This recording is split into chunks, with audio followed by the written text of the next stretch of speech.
না কেন জানেন? আমরা পাঠ শুনি, কীর্তন শুনি ঠিকই, কিন্তু হৃদয়টাকে মার্জন করি না। অর্থাৎ হৃদয়ের মধ্যে আমাদের চিত্তরূপ দর্পণটা মার্জন হয় না, শুদ্ধ চেতনা জাগ্রত হয় না। কেন? বলছে যতকাল পর্যন্ত কাম, কামিনী, হিংসা, লোভ, মোহ, মদ, মাৎসর্য রূপী ষড়রিপু আপনার হৃদয় দর্পণকে ওই ধুলার মতো আবৃত করে থাকবে, ততদিন পর্যন্ত আপনার হৃদয় দর্পণে ভগবানের প্রতিফলন হবে না। এই কারণে যদি হৃদয় দর্পণে ভগবানের প্রতিফলন, প্রতিচ্ছবি যদি প্রতিফলিত করতে হয়, যদি ওই হৃদয় দর্পণে যদি ভগবানকে বসাতে হয়, তাহলে মহাপ্রভু শিক্ষা দিলেন চেত দর্পণ মার্জনম, অর্থাৎ চিত্তরূপ দর্পণকে আগে মার্জিত করো। আমাদের ভজনের প্রথম ধাপই হলো নিজের চিত্তরূপ দর্পণকে মার্জন করা। তাহলে প্রশ্ন জাগে, মহারাজ এই চিত্তরূপ দর্পণকে মার্জন করব কি করে?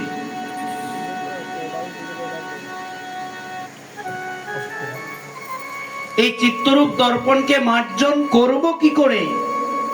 প্রশ্ন জাগে না? উপায় বলে দিন।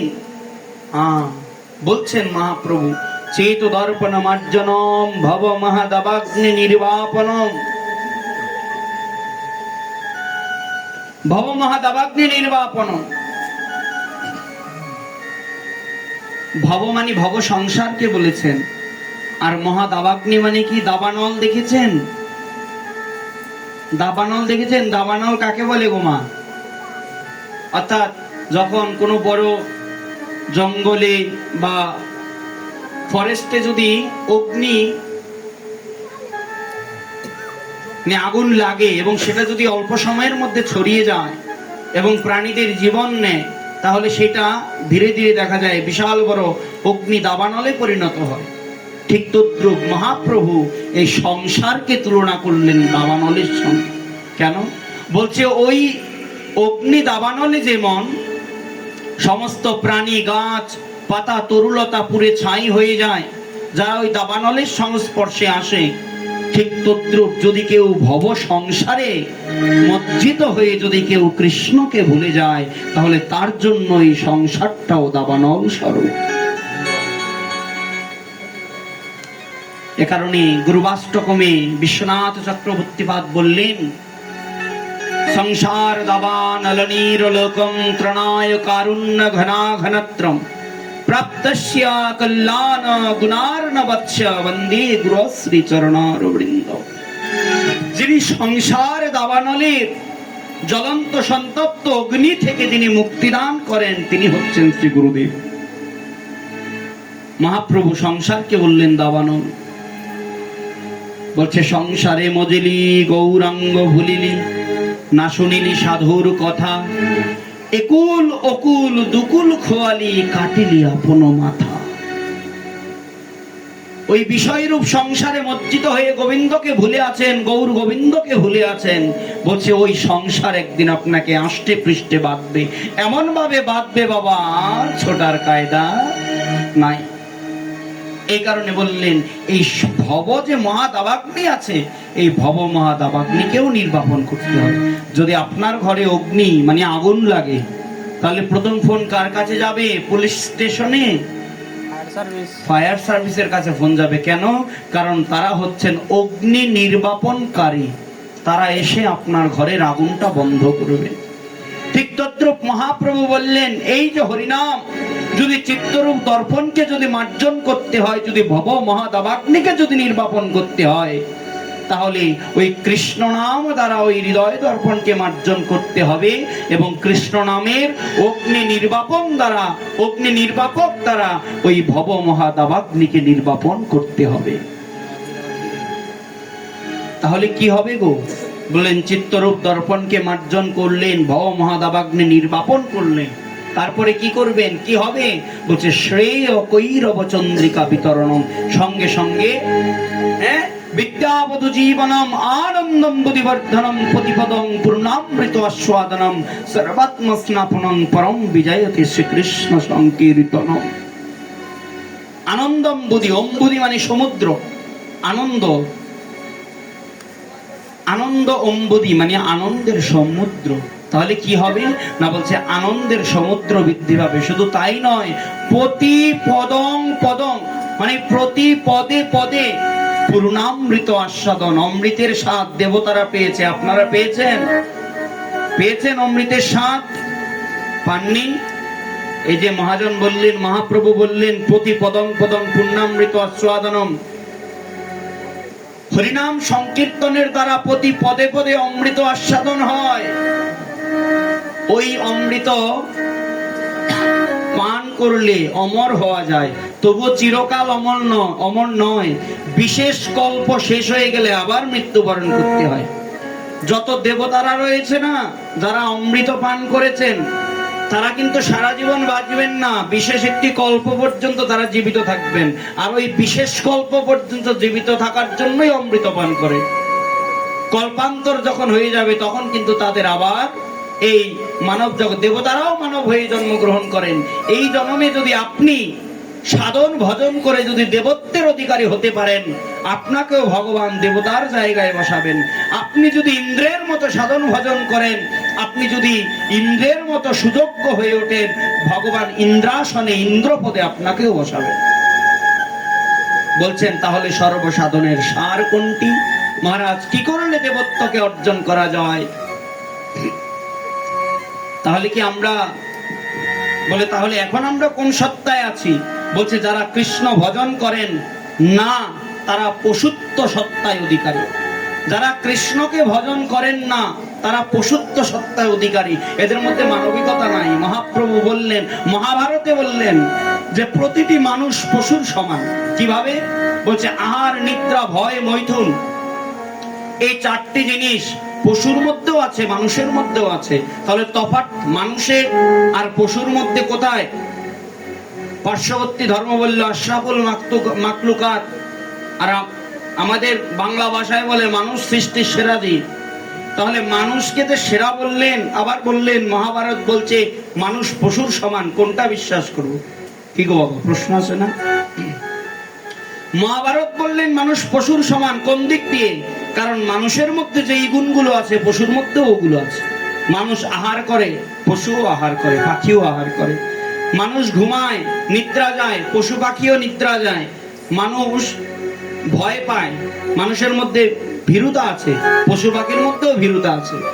মানুষের মধ্যে বংশ বিস্তারের ক্ষমতা আছে, পশু পাখির মধ্যেও বংশ বিস্তারের ক্ষমতা আছে। তাহলে মানুষের পশুতে গুণে গুণে সমান। বলেন তাহলে মানুষকে শ্রেষ্ঠ কেন বললেন? কারণ মানুষের মধ্যে বিবেক আছে, বুদ্ধি আছে, কৃষ্ণ ভজনের অধিকার আছে, কৃষ্ণ ভজনের ক্ষমতা আছে।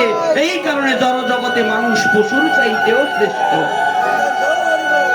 তাহলে এমন সুদুর্লভ মানব দেহতে যে কৃষ্ণকে ভজনা করে না, তাকে মহাজনরা বললেন সে তো পশুত্ব থেকে উন্নীত হয়নি। তাহলে আগে পশুত্ব থেকে মনুষ্যত্বে উন্নীত হতে হবে। মনুষ্যত্বে উন্নীত হয়ে কৃষ্ণ ভজন করতে হবে, ভগবত ভজন করতে হবে, বৈষ্ণব সঙ্গ করতে হবে। তখন ওই বৈষ্ণব সঙ্গের দ্বারা, ভগবত ভক্ত সঙ্গের দ্বারা ভগবত ভক্তি লাভ করে মনুষ্যত্ব থেকে ভগবত ভজনের দ্বারা দেবত্বে উন্নীত হবে। এ কারণে মহাপ্রভু বললেন, শিক্ষা দিয়ে গেলেন, প্রতি পদং পদং পূর্ণামৃত আস্বাদনং, প্রতি পদে পদে পূর্ণামৃত আস্বাদন। এমনও পরম সম্পদ দিয়ে গেছেন প্রভু, কিন্তু আমরা উপলব্ধি করি না, আমরা বুঝতে চাই না, আমরা জানতে চাই না। শুধু মিছে মিছে নিজেদের জীবনকে খোয়াই। এত পরম সম্পদ দিয়ে গেলেন প্রভু। আজকে যদি আমরা সনাতনীদের ঘরে ঘরে গিয়ে যদি জিজ্ঞাসা করি, হিন্দুদের ঘরে গিয়ে যদি জিজ্ঞাসা করি সাধারণ ভাবে, এই যে মনসা বাড়ি, আজকে মা মনসার পুজো হচ্ছে, যদি 100 জনকে জিজ্ঞাসা করা হয় মা মনসার স্বামীর নাম কি এবং মা মনসা বাবার নাম কি, পিতার নাম কি, কতজন বলতে পারবেন? মা সকলের ঘরে মা মনসার পুতি আছে, সকলের ঘরে আছে। যদি বলা হয় মা মনসার কতজন পুত্র সন্তান আছে, নাগ সন্তান আছে, কতজন বলতে পারবেন? তাহলে মনসা পুজো দিয়ে আমি আজকে ধন্যবাদ জানাচ্ছি যারা আয়োজক কমিটি, যারা এই সুন্দর একটি মহান পুজোর দিনে এমন ভাগবত কথা বলার আয়োজন করেছেন। কারণ প্রয়োজন। বর্তমানে সনাতন ধর্মটা যেইভাবে নিম্ন দিকে নেমে যাচ্ছে, সনাতনী যুবকগুলো পাড়ার মোড়ে মোড়ে দাঁড়ায় ফ্রি ফায়ার গেম, গাঁজা বিড়ি সিগারেট খাবে, আর মদমত্ত মাতালের ন্যায় পূজার আসরে এসে মদ খেয়ে ডিজে বাজিয়ে নাচবে। এটা কোথায় সনাতন ধর্মের কৃষ্টি কালচার? কোথায় সনাতন ধর্মের ইতিহাস? আমাদের সনাতন ধর্মে বৈদিক আর্যগণ কি আদৌ এগুলো দেখিয়ে গেছেন? ধর্ম কাকে বলে? ধর্ম শব্দের অর্থ হচ্ছে ধারণ করা। ধী ধাতুর সঙ্গে মন প্রত্যয় যোগ করে ধর্ম শব্দ গঠিত। আপনি যা ধারণ করতে পারলেন তাই হলো ধর্ম। কিন্তু আজকাল যা করা হয় ওগুলো ধর্ম নয়, ওগুলো অধর্ম। কিন্তু উচিত কি জানেন? আপনার ঘরের সন্তান যদি মদ খেয়ে, গাঁজা খেয়ে, শর্ট প্যান্ট পরে, জাঙ্গিয়া পরে যদি মার, আপন গর্ভধারিণী মার সামনে যদি নৃত্য করে, আপনি মা হয়ে সেটা মেনে নিতে পারবেন? আপনি যদি তার গর্ভধারিণী মা হয়ে সেইটা যদি মেনে নিতে না পারেন, যিনি জগৎজননী আছেন, সেই জগৎজননীর সামনে যদি কেউ এইরকম ভাবে ডিজে গান আদি বাজায় যদি নৃত্য করে, লাইটিং এর দ্বারা মদে মাতাল হয়ে আপনি মেনে নিতে পারেন না, ঘরের গর্ভধারিণী মা হয়ে জগৎজননী কিভাবে সহ্য করবে? কি গো মা, প্রশ্ন করুন, কোশ্চেন ইয়োরসেলফ। এটা কখনো নৈতিক ভাবে, এটা নৈতিক দৃষ্টিকোণ থেকে কখনো মানা যাবে না। ধর্মীয় অনুষ্ঠানে আমাদের উচিত ধর্মীয় পরিবেশ তৈরি করা, অধর্মীয় পরিবেশ না, যাতে আমাদের পরিবেশ দেখে অন্যান্য ধর্মার যারা রয়েছে, অনুভূতির যারা রয়েছে, তারা যেন প্রশংসা করেন যে না, একটা পুজো হচ্ছে, পুজোটা পুজোর মতো হচ্ছে। পুজো শব্দের অর্থ আরাধনা। এখন আপনি মাকে ডেকে আনলেন, তার চরণে পুষ্পাঞ্জলি দিচ্ছেন, তাকে আরাধনা করছেন, আর বাইরে ডিজে বাজছে ও মুর্শিদ, মা খুশি হবে না বেজার হবে? একদিকে বেদমন্ত্র পাঠ হচ্ছে, সর্বমঙ্গল্য মঙ্গল্যে শিবে সর্বাত্ম সাধিকে শরণ্যে ত্রম্বকে গৌরী নারায়ণী নমস্তুতে, আর একদিকে ডিজে বাজছে ও মুর্শিদ। এটা কি বিয়ে বাড়ি না পুজোর বাড়ি? কখনো এটা মানা যায় নৈতিক দৃষ্টিকোণ থেকে? কদাপি না। কিন্তু তাহলে উচিত কি? উচিত হলো এই যে আমাদের যত ধর্মীয় অনুষ্ঠানগুলো হয়, এখন উচিত হচ্ছে জায়গায় জায়গায় ভাগবতীয় আসর, ভাগবতীয় পাঠের সংখ্যাগুলো বাড়িয়ে দেওয়া। কেন? কারণ একমাত্র ভাগবত পাঠের দ্বারাই মানুষের মধ্যে চেতনা জাগ্রত হয়, কদাপি নয়, অন্য কিছুতে নয়। একমাত্র ভাগবতের দ্বারাই, ভাগবত কথা আস্বাদনের দ্বারাই। শান্ত পাঠককে ডাকা লাগবে না। বাংলাদেশ, ভারতে অনেক বড় বড় পাঠক আছে, আপনারা আনুন, এনে ছোট বড় আয়োজন করে আপনারা ভাগবতের আসর তৈরি করুন, ভাগবত কথা আস্বাদন করুন, আপনারা নিজেরাও শ্রবণ করুন। ঘরে বসে থাকলে কিছু শিখতে পারবেন না, বয়স চলে যাবে, কিন্তু ভগবানকে জানতে পারবেন না, ভগবানকে উপলব্ধি করতে পারবেন না। আজকে একটা ছেলেকে যদি জিজ্ঞাসা করা হয় কৃষ্ণের বাবার নাম কি, বলতে পারে না। কিন্তু যদি বলা হয় দেখি ইন্ডিয়ান সিনেমার একজন নায়কের নাম বলো তো, 4-5টা বলে দিবে, দেবজিৎ, আরো কি কি আছে। হ্যাঁ, কিন্তু কৃষ্ণের বাবার নাম জানে না। জিজ্ঞেস করা হয় কৃষ্ণ কোথায় থাকে, বলতে পারে না। কেন? অজ্ঞতা, সনাতন ধর্মের অজ্ঞতা। নিজেরাও কিছু শিখি নাই, নিজের পরিবার থেকে নিজের ছেলে মেয়েদেরকেও কিছু শিখাই নাই। এই কারণে মহারাজ, হৃদয়ের মধ্যে ধর্মীয় চেতনাকে লালন করতে হবে। আপনি সনাতন ধর্মাবলম্বী, যদি আপনার মধ্যে সনাতনী চেতনা না থাকে, যদি আপনার মধ্যে হিন্দুত্বের চেতনা না থাকে, আপনি কিসের হিন্দু? আপনি কিসের সনাতনী? 700 শ্লোক সম্বলিত শ্রীমৎ ভগবত গীতা, 18,000 শ্লোক সম্বলিত ভাগবতম, কতজন ব্যক্তি ভাগবত এবং গীতার কতটা শ্লোক মুখস্থ পারেন? বয়স শেষ হয়ে যায়, মৃত্যুকাল চলে আসে, 16 নাম 32 অক্ষর হরিনামটাও ঠিকভাবে মুখস্থ করতে পারে না। এমনও দুর্ভাগা কপাল আছে। কিন্তু বলছেন না, নিজের মধ্যে সনাতন মহাপ্রভু যে পরম সম্পদ দিয়ে গেছেন, আরে সবকিছু ছাড়ুন না, আপনাকে বেদের 1 লক্ষ নাম মুখস্থ করতে হবে, মন্ত্র মুখস্থ করতে হবে না, আপনাকে এত এত কঠিন কঠিন যাগযজ্ঞাদি তপস্যাও করতে হবে না। মহাপ্রভু শিখালো নাম, যেই নাম গাও আর সব নাম তুমি সেই নামে পাও। অন্তত মহাপ্রভু যেই শিক্ষাটা দিয়ে গেলেন, সনাতনী হয়ে সেই শিক্ষাটা পালন করুন। না, মহাপ্রভু যেটা দিয়ে গেছে, এই কলিযুগের একটা মানুষের সাধন, আমাদের পরম পূজ্য কেশিঘাট উচ্চ রাধা মুরারি মোহন কুঞ্জের পরম পূজ্য ভূতপূর্ব মহন্ত মহারাজ নিত্যলীলা প্রবিষ্ট 108 মুরারি মোহন দাস বাবাজি মহারাজ বলেছেন যে কলিযুগের সর্বশ্রেষ্ঠ সাধন হলো হরিনাম। কেউ যদি শুধুমাত্র হরিনামের দ্বারা হরিনামের আশ্রয় গ্রহণ করে, ওই হরিনামের দ্বারা তার ভগবত প্রাপ্তি সম্ভব। কেন? আমাদের বাবা মহারাজ বলেন যে আমাদের উদ্দেশ্য হলো প্রেম প্রাপ্তি। কিসের প্রেম প্রাপ্তি গোমা? যুগল কিশোরের চরণে সেবা বা প্রেম প্রাপ্তি।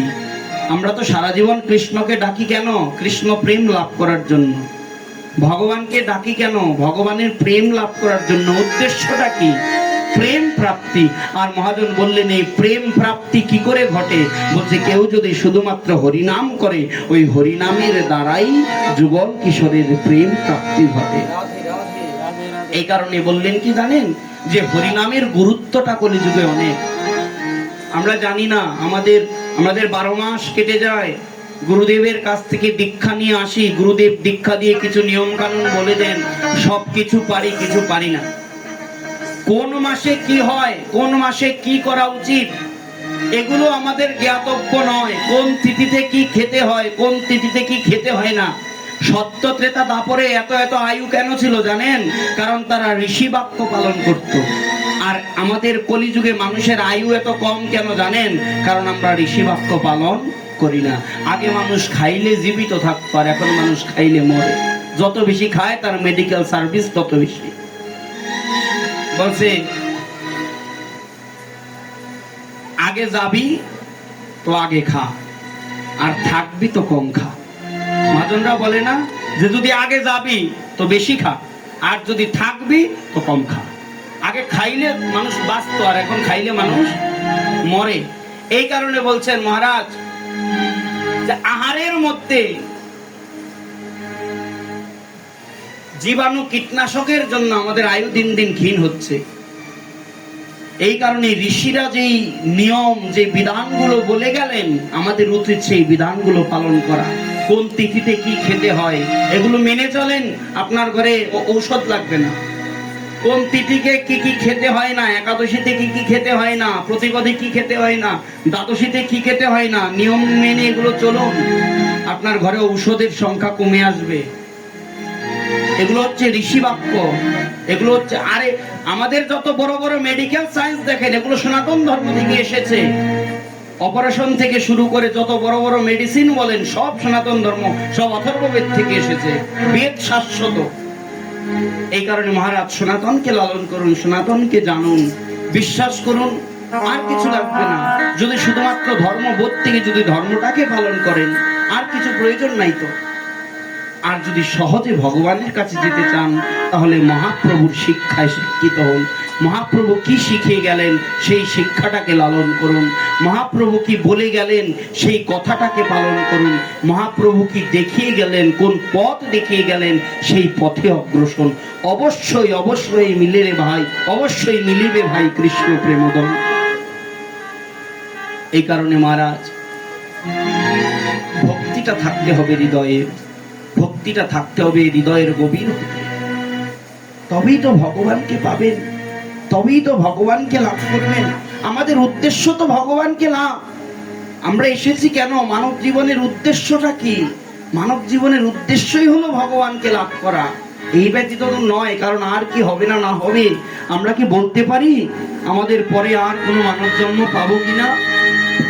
এই কারণে এসেছেন যখন, পেয়েছেন যখন, এই জন্মেই ভজে যান। এক রাত্রিও দেরি করবেন না, একদিনও দেরি নয়। এখন থেকেই ভগবত ভজন শুরু করে দিন। এখন থেকেই ভগবানকে ডাকা শুরু করে দিন। কারণ আজকে রাত্রিটা হয়তো চলে যাবে, কিন্তু কালকে সকালে সূর্য উদয়ের পর সূর্য অস্ত যে দেখতে পারবেন, সেই গ্যারান্টি কিন্তু দিতে পারেন। এই কারণে মহারাজ ভক্তিটাকে লাভ করতে হবে হৃদয় থেকে।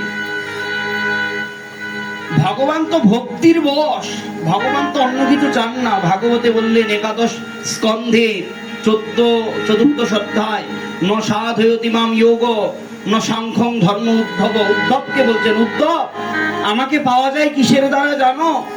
ন সাধয়তি মাম যোগ, কঠিন কঠিন সাধনা করলে আমাকে পাওয়া যায় না। না শঙ্খং ধর্ম উদ্যব, সংখ্যাদি ধর্মের দ্বারাও আমাকে পাওয়া যায় না। না তপস্ত্যাগ, না শ্রদ্ধায় তপত্যাগ, কোন জ্ঞান বিজ্ঞান অর্জন ত্যাগ বৈরাগ্যের দ্বারাও আমাকে লাভ করা যায় না। আমাকে লাভ করা যায় কিসের দ্বারা জানো? না যথা ভক্তির মমর্জিতা। কেউ যদি কেবলমাত্র আমার চরণে, কেবলমাত্র আমার চরণে বিন্দু মাত্র ভক্তিকে অর্পণ করতে পারে, কেবলমাত্র ওই ভক্তির দ্বারাই আমাকে লাভ করতে পারে।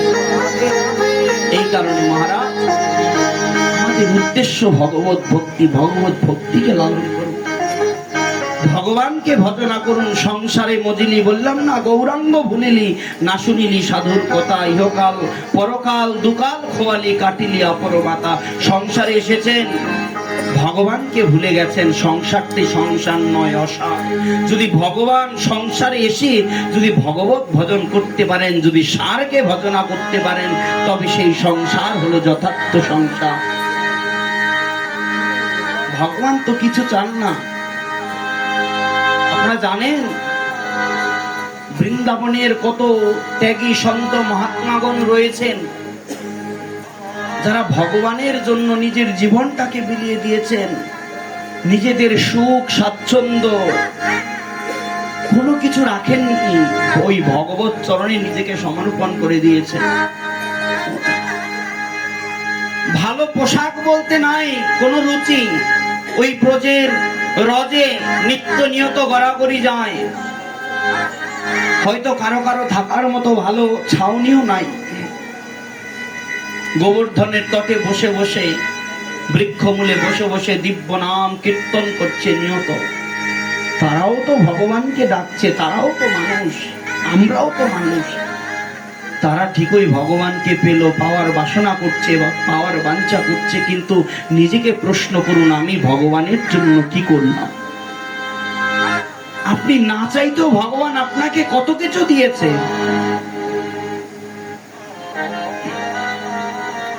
কিন্তু নিজেকে প্রশ্ন করুন, ভগবান তো আমাকে অনেক কিছু দিয়েছে, কিন্তু আমি ভগবানের জন্য কি করছি?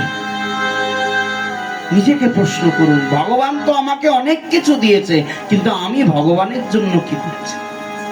তাহলেই তো আর কোনো সমস্যা থাকে না।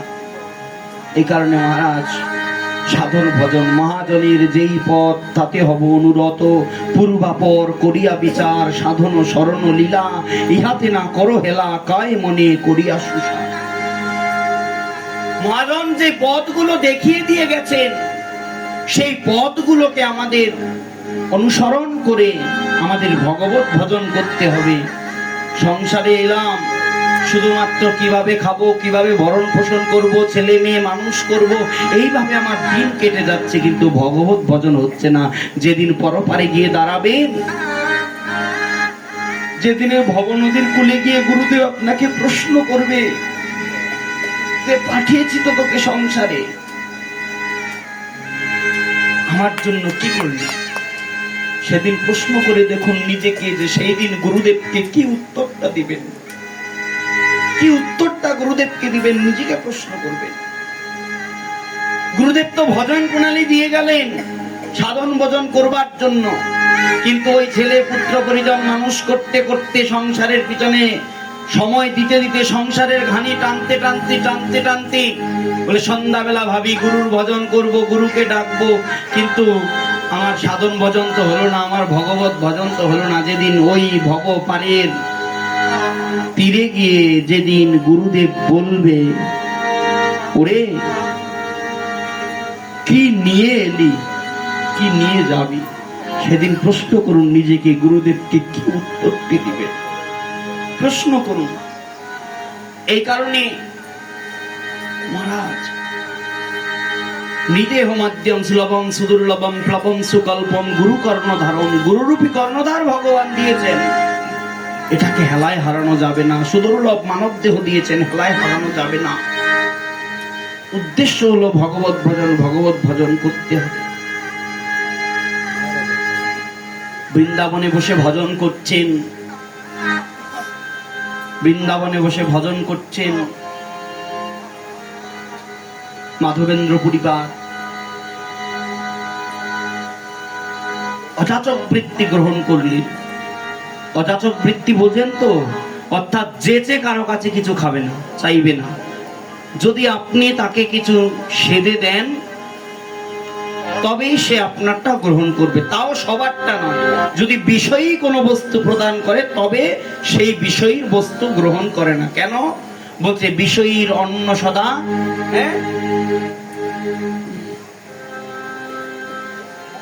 বিষয়ীর অন্ন খাইলে মলিন হয় মন, মলিন মন হইলে নহে কৃষ্ণের শরণ। বলছে যে বিষয়ী, যে কৃষ্ণকে ভুলে বিষয়ে প্রমত্ত, বিষয়ে মত্ত, ওই বিষয়ীর অন্ন যদি কোনো কৃষ্ণ ভক্ত গ্রহণ করে তাহলে তার কৃষ্ণ ভক্তি লোপ পায়। অনেকে বলেন যে কৃষ্ণ ভক্তরা যাত্রার হাতে খায় না, যাত্রার ছোঁয়া খায় না। কেন? কারণ ভক্তদের ভক্তির বিচার থাকে মা।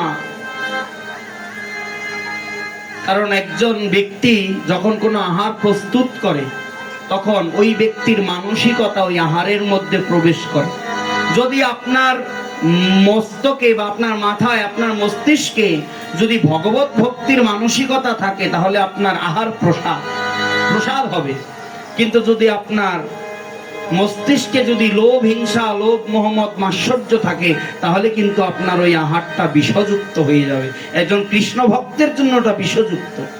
এই কারণে একজন ভক্ত হুঠাৎ করে যাত্রার হাতের খাবার খায় না, যাত্রার কাছে যায় না। কিন্তু মহারাজ, বিচারের বিষয় আছে। পুরীপাদ শ্রীপাদ মাধবেন্দ্র পুরী তিনি অযাচক বৃত্তি গ্রহণ করলেন। অর্থাৎ কেউ যদি সেরে কোনো কিছু প্রদান করে তবে তার কাছ থেকে সেটা গ্রহণ করবে, তাও বিষয়ী হলে না। কিন্তু কারো কাছে চেয়ে কিছু খাবেন না। বসে বসে ভজন করছেন, বৃক্ষমূলে বসে দিব্য হরিনাম করছেন, হরে কৃষ্ণ কৃষ্ণ কৃষ্ণ হরে হরে, হরে রাম রাম রাম হরে হরে। দিব্য হরিনাম করছেন। একদিন কেটে যায়, দুদিন কেটে যায়, 3 দিন কেটে যায়, অনাহারে অনিদ্রায় এক বিন্দু জলও তিনি আহার করছেন না। ভগবান তো উপরে বসে দেখছেন, মনে মনে প্রার্থনা করছেন, আমি ভজন করতে বলেছি কিন্তু মাধবেন্দ্র এত কঠিন ভাবে ভজন, যদি তোমার দেহ না থাকে তাহলে ভজনটা করবে কি করে? মনে মনে চিন্তা করলেন, ভজন যেহেতু গ্রহণ করছেন, গোসাইর নিয়ম যেন পাষাণেতে লেখা। নিয়ম যেহেতু একবার গ্রহণ করেছেন, নিয়ম তো ভঙ্গ করবেন না সহজে। যারা ভক্ত মা, এরা সহজে নিয়ম ভঙ্গকারী নয়। যার যেটা ভজন, শত কষ্ট হলেও সে সেই ভজনটা করবেই। মনে মনে চিন্তা করলেন, তাহলে কি আমার ভক্ত কষ্টে থাকবে? ভগবান সাক্ষাৎ একটি বালকের রূপ ধারণ করে, জয় রাধে, প্রেমসে বলো না গো রাধে রাধে। ভগবান সাক্ষাৎ একটি বালকের রূপ ধারণ করে 1 বাটি দুগ্ধ নিয়ে মাধবেন্দ্র পুরীপাদের কাছে গিয়ে বলছেন, বাবাজি তুমি তো আজ 3 দিন পর্যন্ত অনাহারী উপবাসী, কিছু তো গ্রহণ করো নাই।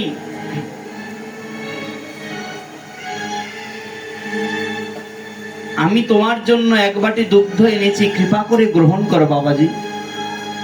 মাধবেন্দ্র পুরীপাদ বললেন, ও বাবা তুমি কে গো?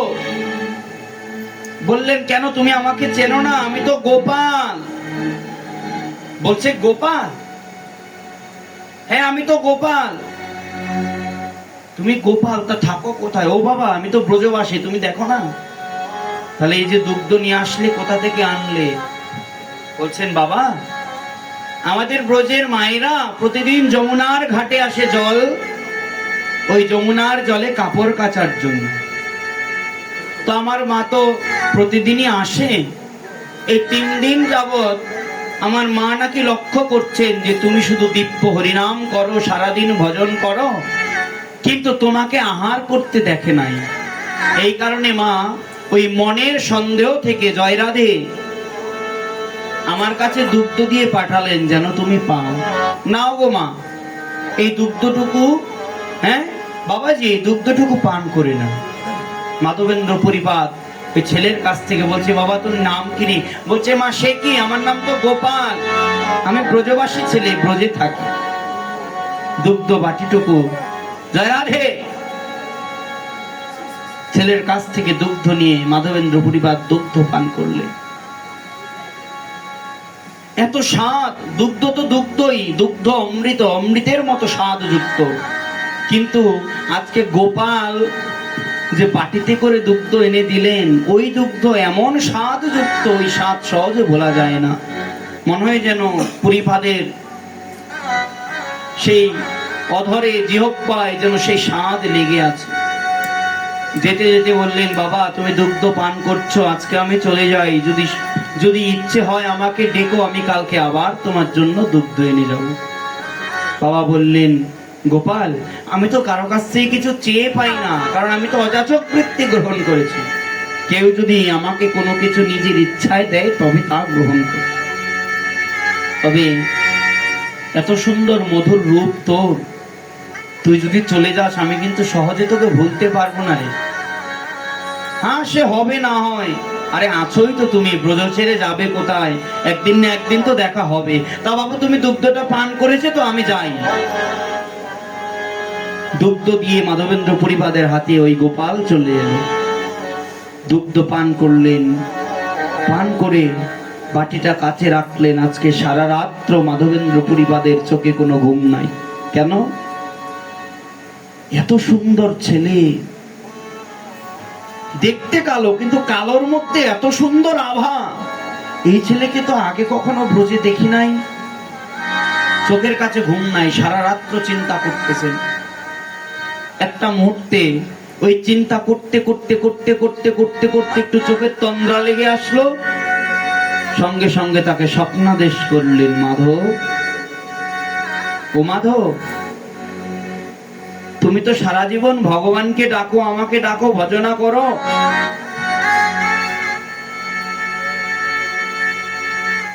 তা তোমাকে একটা গোপন কথা বলি, জানো তো? এইখান থেকে অনতি দূরে একটা ছোট্ট গ্রামে একটা কুঞ্জ রচনা করে আমার এক সেবক আমাকে সেবা করত। কিন্তু যখন বৃন্দাবন আক্রমণ হলো, তখন প্রাণ ভয়ে ওই সেবক আমাকে মাটির নিচে চাপা দিয়ে পলায়ে যায়। তাবৎ অবধি আমি এখন পর্যন্ত মাটির নিচে আছি। ও মাধব, যদি সম্ভব হয় আমাকে ওইখান থেকে একটু উদ্ধার করো। বহুদিন তোমার পথ করি নিরীক্ষণ, কবে আসি মাধব আমায় করিবে সেবন। তোমার প্রেম বশে করি সেবায় অধিকার, দর্শন দিয়া নিস্তারিব সকল সংসার। বহুদিন ধরে মাধব তোমার প্রতীক্ষায় আছি, কবে তুমি আমাকে এসে ওই মাটির নিচ থেকে উদ্ধার করবে এবং আমি দর্শন দান করে সংসার উদ্ধার করব। হঠাৎ করে ঘুম ভেঙে গেল। তড়ি ঘড়ি করে ভোরের আলো ফুটে এলো। তড়ি ঘড়ি করে ওই গ্রামের মধ্যে ঢুকে গিয়ে গ্রামবাসীদেরকে ডেকে বলছে, তোমরা কে কোথায় আছো গো? আমি গতকাল রাতে একটি স্বপ্নাদেশ পেয়েছি। আমি স্বপ্নে দর্শন করেছি কি জানো, তোমাদের এই গ্রামে ওই গহীন অরণ্যে কুঞ্জে সাক্ষাৎ প্রাণ গোবিন্দ, সাক্ষাৎ ভগবান মাটির নিচে বহুকাল বহু বছর ধরে চাপা পড়ে আছে। তোমরা কে কোথায় আছো গো? সরঞ্জামাদি নিয়ে আসো, আমরা মাটির নিচ থেকে ভগবানকে উদ্ধার করব।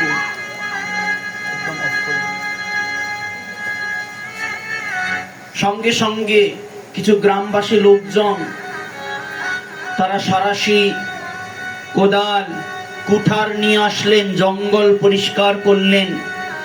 জঙ্গল পরিষ্কার করে ওই মাঠের নিচ থেকে সাক্ষাৎ এক গোপাল মূর্তিকে আবিষ্কার করলেন। ওই গোপাল মূর্তিকে আবিষ্কার করলেন। আবিষ্কার করে ভগবানের স্বপ্নাদেশ অনুযায়ী গোবর্ধনের উঁচু টিলাতে এক শিলার উপরে মাধবেন্দ্র পুরীপাদ গোপাল বিগ্রহকে স্থাপন করলেন। ও বাবা, যদি তোমাদের কানে আসে যে কেউ ভগবান পেয়েছেন স্বপ্নে, তোমরা কি ছুটে যাবে না দেখার জন্য? তোমরা কি ছুটে যাবে না একটিবার ভগবানের বদন দর্শন করবার জন্য? সমগ্র গ্রামে যখন প্রসিদ্ধ হয়ে এলো মাধবেন্দ্র পুরীপাদ, মাধব বাবাজি তিনি মাটির নিচ থেকে গোপাল বিগ্রহ পেয়েছেন, সমগ্র গ্রামে প্রসিদ্ধ হয়ে গেল। বিভিন্ন বিভিন্ন অঞ্চল থেকে সারি সারি লোক সকলেই তারা এসেছে ভগবানকে দর্শন করবার জন্য। কেউ এলেন ফুলের ডালা নিয়ে, কেউ এলেন ফুলের মালা নিয়ে, কেউ এলেন আরতি আদি প্রদীপ সরঞ্জাম আদি সাজায়ে, কেউ এলেন পূজার উপচার সাজায়ে।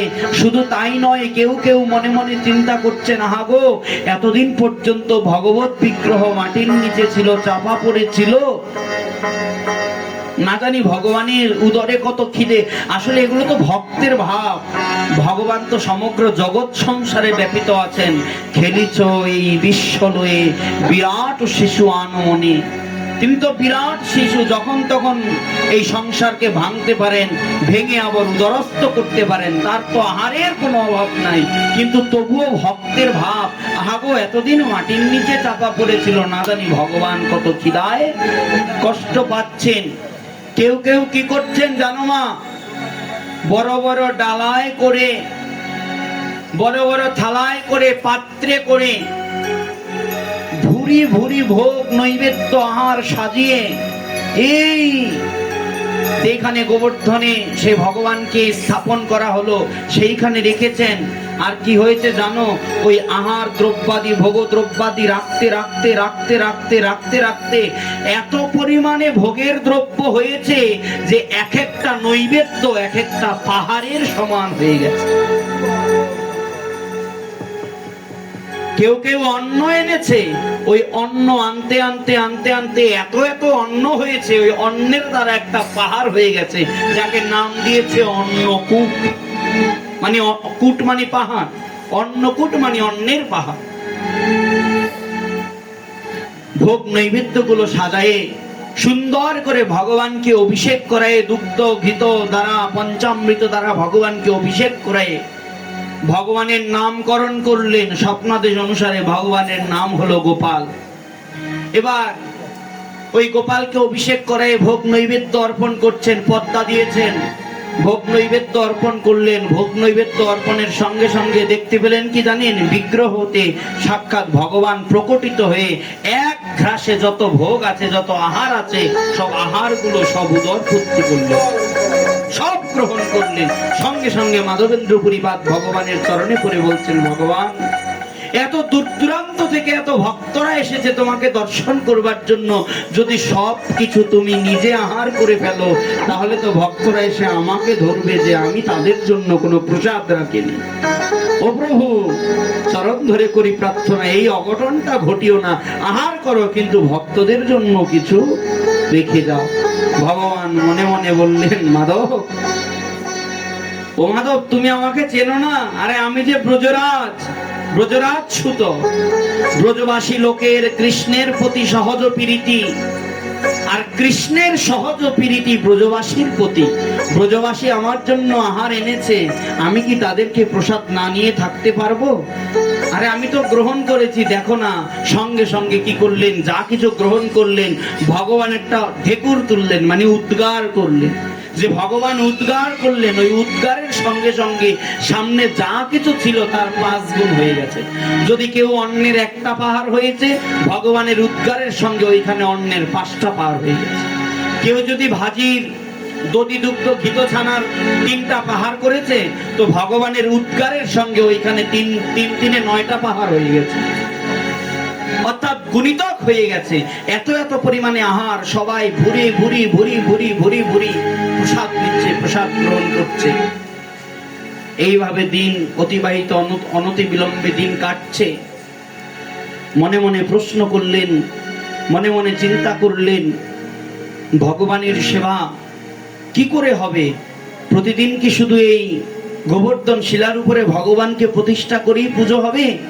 ওমা, তোমাদের মন্দিরে যদি কোনো দেবতা পুজো হয়, যদি শুধু খোলার উপরে পুজো হয়, তোমরা নিত্য পুজো হলে মনে মনে চিন্তা করো, আরে একটা পুজো করব, খোলাতে প্রতি বছর করি, যদি একটা মন্দির হয় তাহলে তো নিত্য নিত্যই পুজোটা করা যায় নাকি?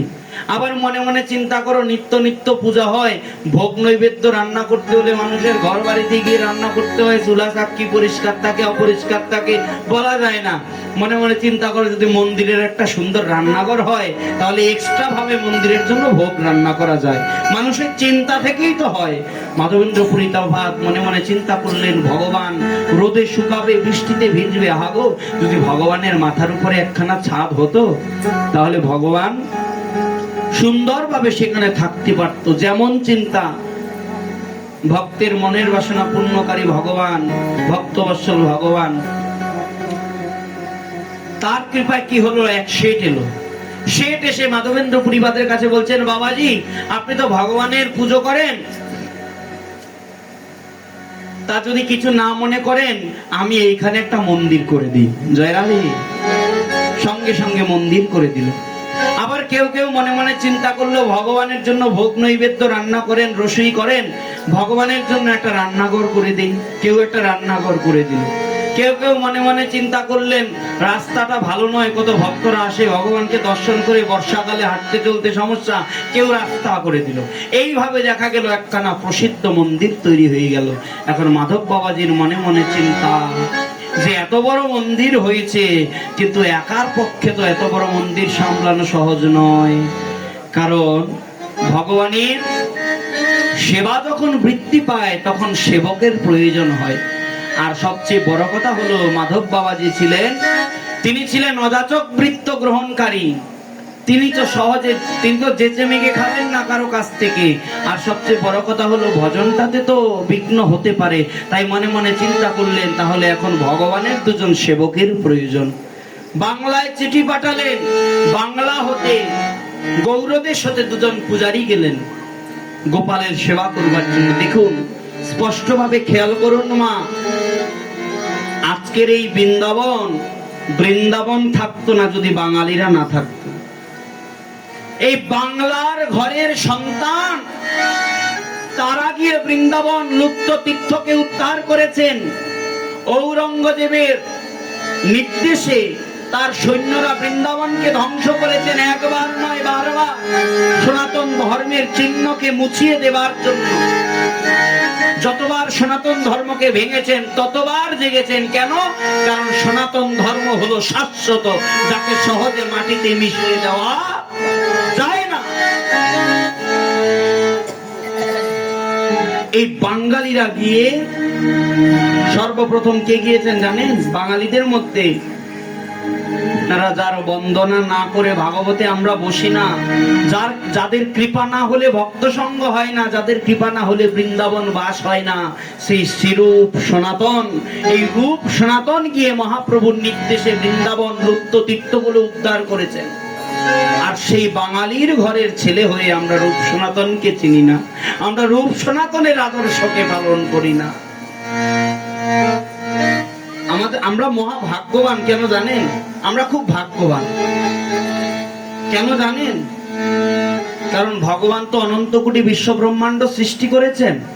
এই অনন্ত কোটি বিশ্ব ব্রহ্মাণ্ডে অনন্ত কোটি পৃথিবী রয়েছে, এবং কোনো না কোনো ব্রহ্মাণ্ডে কোনো না কোনো বাসিন্দা রয়েছে। বলছে তাদের মধ্যে আমরা ভাগ্যবান। কেন জানেন? কারণ আমরা ভাগ্যবান এই কারণে আমরা আর্যাবত্যে জন্মগ্রহণ করেছি। শুধু আর্যাবত্য নয়, এই আর্যাবত্যে আমরা সমগ্র ব্রহ্মাণ্ডের মধ্যে এই পৃথিবীতে জন্মগ্রহণ করেছি। এই পৃথিবীর মধ্যে আরো শ্রেষ্ঠ, আরো ভাগ্য কি জানেন? আমরা এশিয়া মহাদেশে জন্মগ্রহণ করেছি। শুধু তাই নয়, আমরা আরো ভাগ্যবান। কেন জানেন? এশিয়া, যদিও সমগ্র পৃথিবীকেই ভারতবর্ষ বলা হয়, কিন্তু তবুও ভারতবর্ষের ভারত খণ্ডে আমরা জন্মগ্রহণ করেছি। যদি খণ্ডিত না হতো তাহলে কিন্তু এই বাংলাদেশও ভারতের অংশ ছিল একটা সময়। খণ্ডন করেছে না, পরবর্তীতে বাংলা ভাগ হয়ে যায়। এগুলো সব ইতিহাস জানা আছে। তাহলে আমরা ভাগ্যবান যে আমরা ভারত খণ্ডে জন্মগ্রহণ করেছি। আর আরো ভাগ্যবান এই যে শুধু ভারত খণ্ডে নয়, ভারত খণ্ডের মধ্যে আমরা গৌর দেশে জন্মগ্রহণ করেছি, যেই দেশে সাক্ষাৎ কলৌ পাবনয় অবতারী আমার মহাপ্রভু এসেছেন। আর সেই মহাপ্রভুর দেশের লোক হয়ে, মহাপ্রভুর দেশের বাসিন্দা হয়ে আমরা মহাপ্রভুকে ভজনা করি না, মহাপ্রভুর শিক্ষাকে ধারণ করি না। আমরা ওই পাশ্চাত্যদের প্যান্ট শার্ট পরে ঘুরে বেড়াই। আর যারা মহাপ্রভুকে পেল না, যারা মহাপ্রভুকে পায়নি, যারা কৃষ্ণকে পায়নি, তারা ভারতীয়দের ধুতি উত্তরী পরে তিলক দিয়ে রাস্তায় রাস্তায় ঘুরে ঘুরে কৃষ্ণ নাম করছে, তবুও বাঙালিদের শিক্ষা হচ্ছে না। এই কারণে মহারাজ, ভারত ভূমিতে জন্ম হইল যার, জন্ম সার্থক করি কর পরই উপকার। এই ভারত ভূমিতে জন্ম অল্প স্বীকৃতিতে হয় না। এই ভারত ভূমি এমন ভূমি, যেই ভূমিতে সাক্ষাৎ মহাপ্রভু এসেছেন, যেই ভূমিতে কৃষ্ণ এসেছেন, যেই ভূমিতে রাম এসেছেন, ভগবানের যত দিব্য দিব্য অবতারগণ রয়েছেন, অধিকাংশ তারা এই ভূমিতেই এসেছেন। কিন্তু সেই ভূমিতে এসে আমরা ভগবানকে ভজনা করি না। আমরা বাঙালি হয়েছি ঠিক, কিন্তু বাঙালিত্বটাকে আমরা ধারণ করতে পারি না। আজকে এই বাঙালিরা সেই সম্রাট হুসেন শাহীর আমলে এই রূপ সনাতন ছিলেন দ্রাবিড় খাস সাকর মল্লিক, একজন ছিলেন অর্থমন্ত্রী আর একজন ছিলেন প্রধানমন্ত্রী, এই দুই ভাই। তৎকালীন সময়ে তারা 33 লক্ষ টাকা পাইতেন বেতন। আর এখন আমরা লক্ষ টাকা চোখে দেখছি কিনা সন্দেহ, কিন্তু তৎকালীন সময়ে 33 লক্ষ টাকা বেতন পাইতেন। তাহলে কত বড় কোটিপতি ছিলেন! এত লক্ষ লক্ষ কোটি কোটি টাকা ফেলে শুধু মহাপ্রভুর একটা নির্দেশে তারা ওই কোটি ধন সম্পদকে ফেলে দিয়ে তারা বৃন্দাবনের পথে চলে যায়। সবকিছুকে ত্যাগ করে দিয়ে কিসের জন্য জানেন? শুধুমাত্র ভগবত প্রেম সম্পদকে লাভ করার জন্য। কারণ তারা জেনে গেছে ওই সম্পদ প্রকৃত সম্পদ নয়। যদি কেউ কৃষ্ণ ধনে ধনী হয়, যদি কেউ কৃষ্ণ সম্পদে যদি সম্পদশালী হয়, তাহলে ওই সম্পদ হলো প্রকৃত সম্পদ, ওই ধন হলো প্রকৃত ধন। কিচ্ছু নেই, হাতে একখানা বরাহ পুরাণ নিয়ে, বরাহ পুরাণের একখানা পুঁথি নিয়ে বৃন্দাবনে চলে গেছেন। মহাপ্রভু নির্দেশ দিয়েছেন, রূপ সনাতন বৃন্দাবনে যাবে, তোমাদেরকে কিছু কাজ দেই। কি কাজ জানো? লুপ্ত তীর্থগুলোকে উদ্ধার করবে, গৌড়ীয়দের জন্য কিছু সম্পদ, কিছু গ্রন্থ রচনা করবে,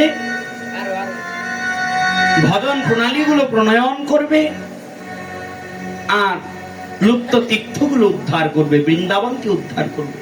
ওই বরাহ পুরাণ দেখে দেখে এত গজ থেকে এই দূরত্বের, হ্যাঁ, সূর্যকুণ্ড, এই দূরত্ব থেকে ওই দূরত্ব, গোপীকুণ্ড, এটা নিধিবন, এটা ভান্ডির বন, এটা তমাল বন, দেখে দেখে দেখে দেখে তীর্থগুলোকে উদ্ধার করলেন। বলছেন তাহলে মহাপ্রভু কিছুই করেন নাই? মহাপ্রভুও করেছেন। মহাপ্রভু উদ্ধার করেছেন রাধাকুণ্ড এবং শ্যামকুণ্ড। কেন জানেন?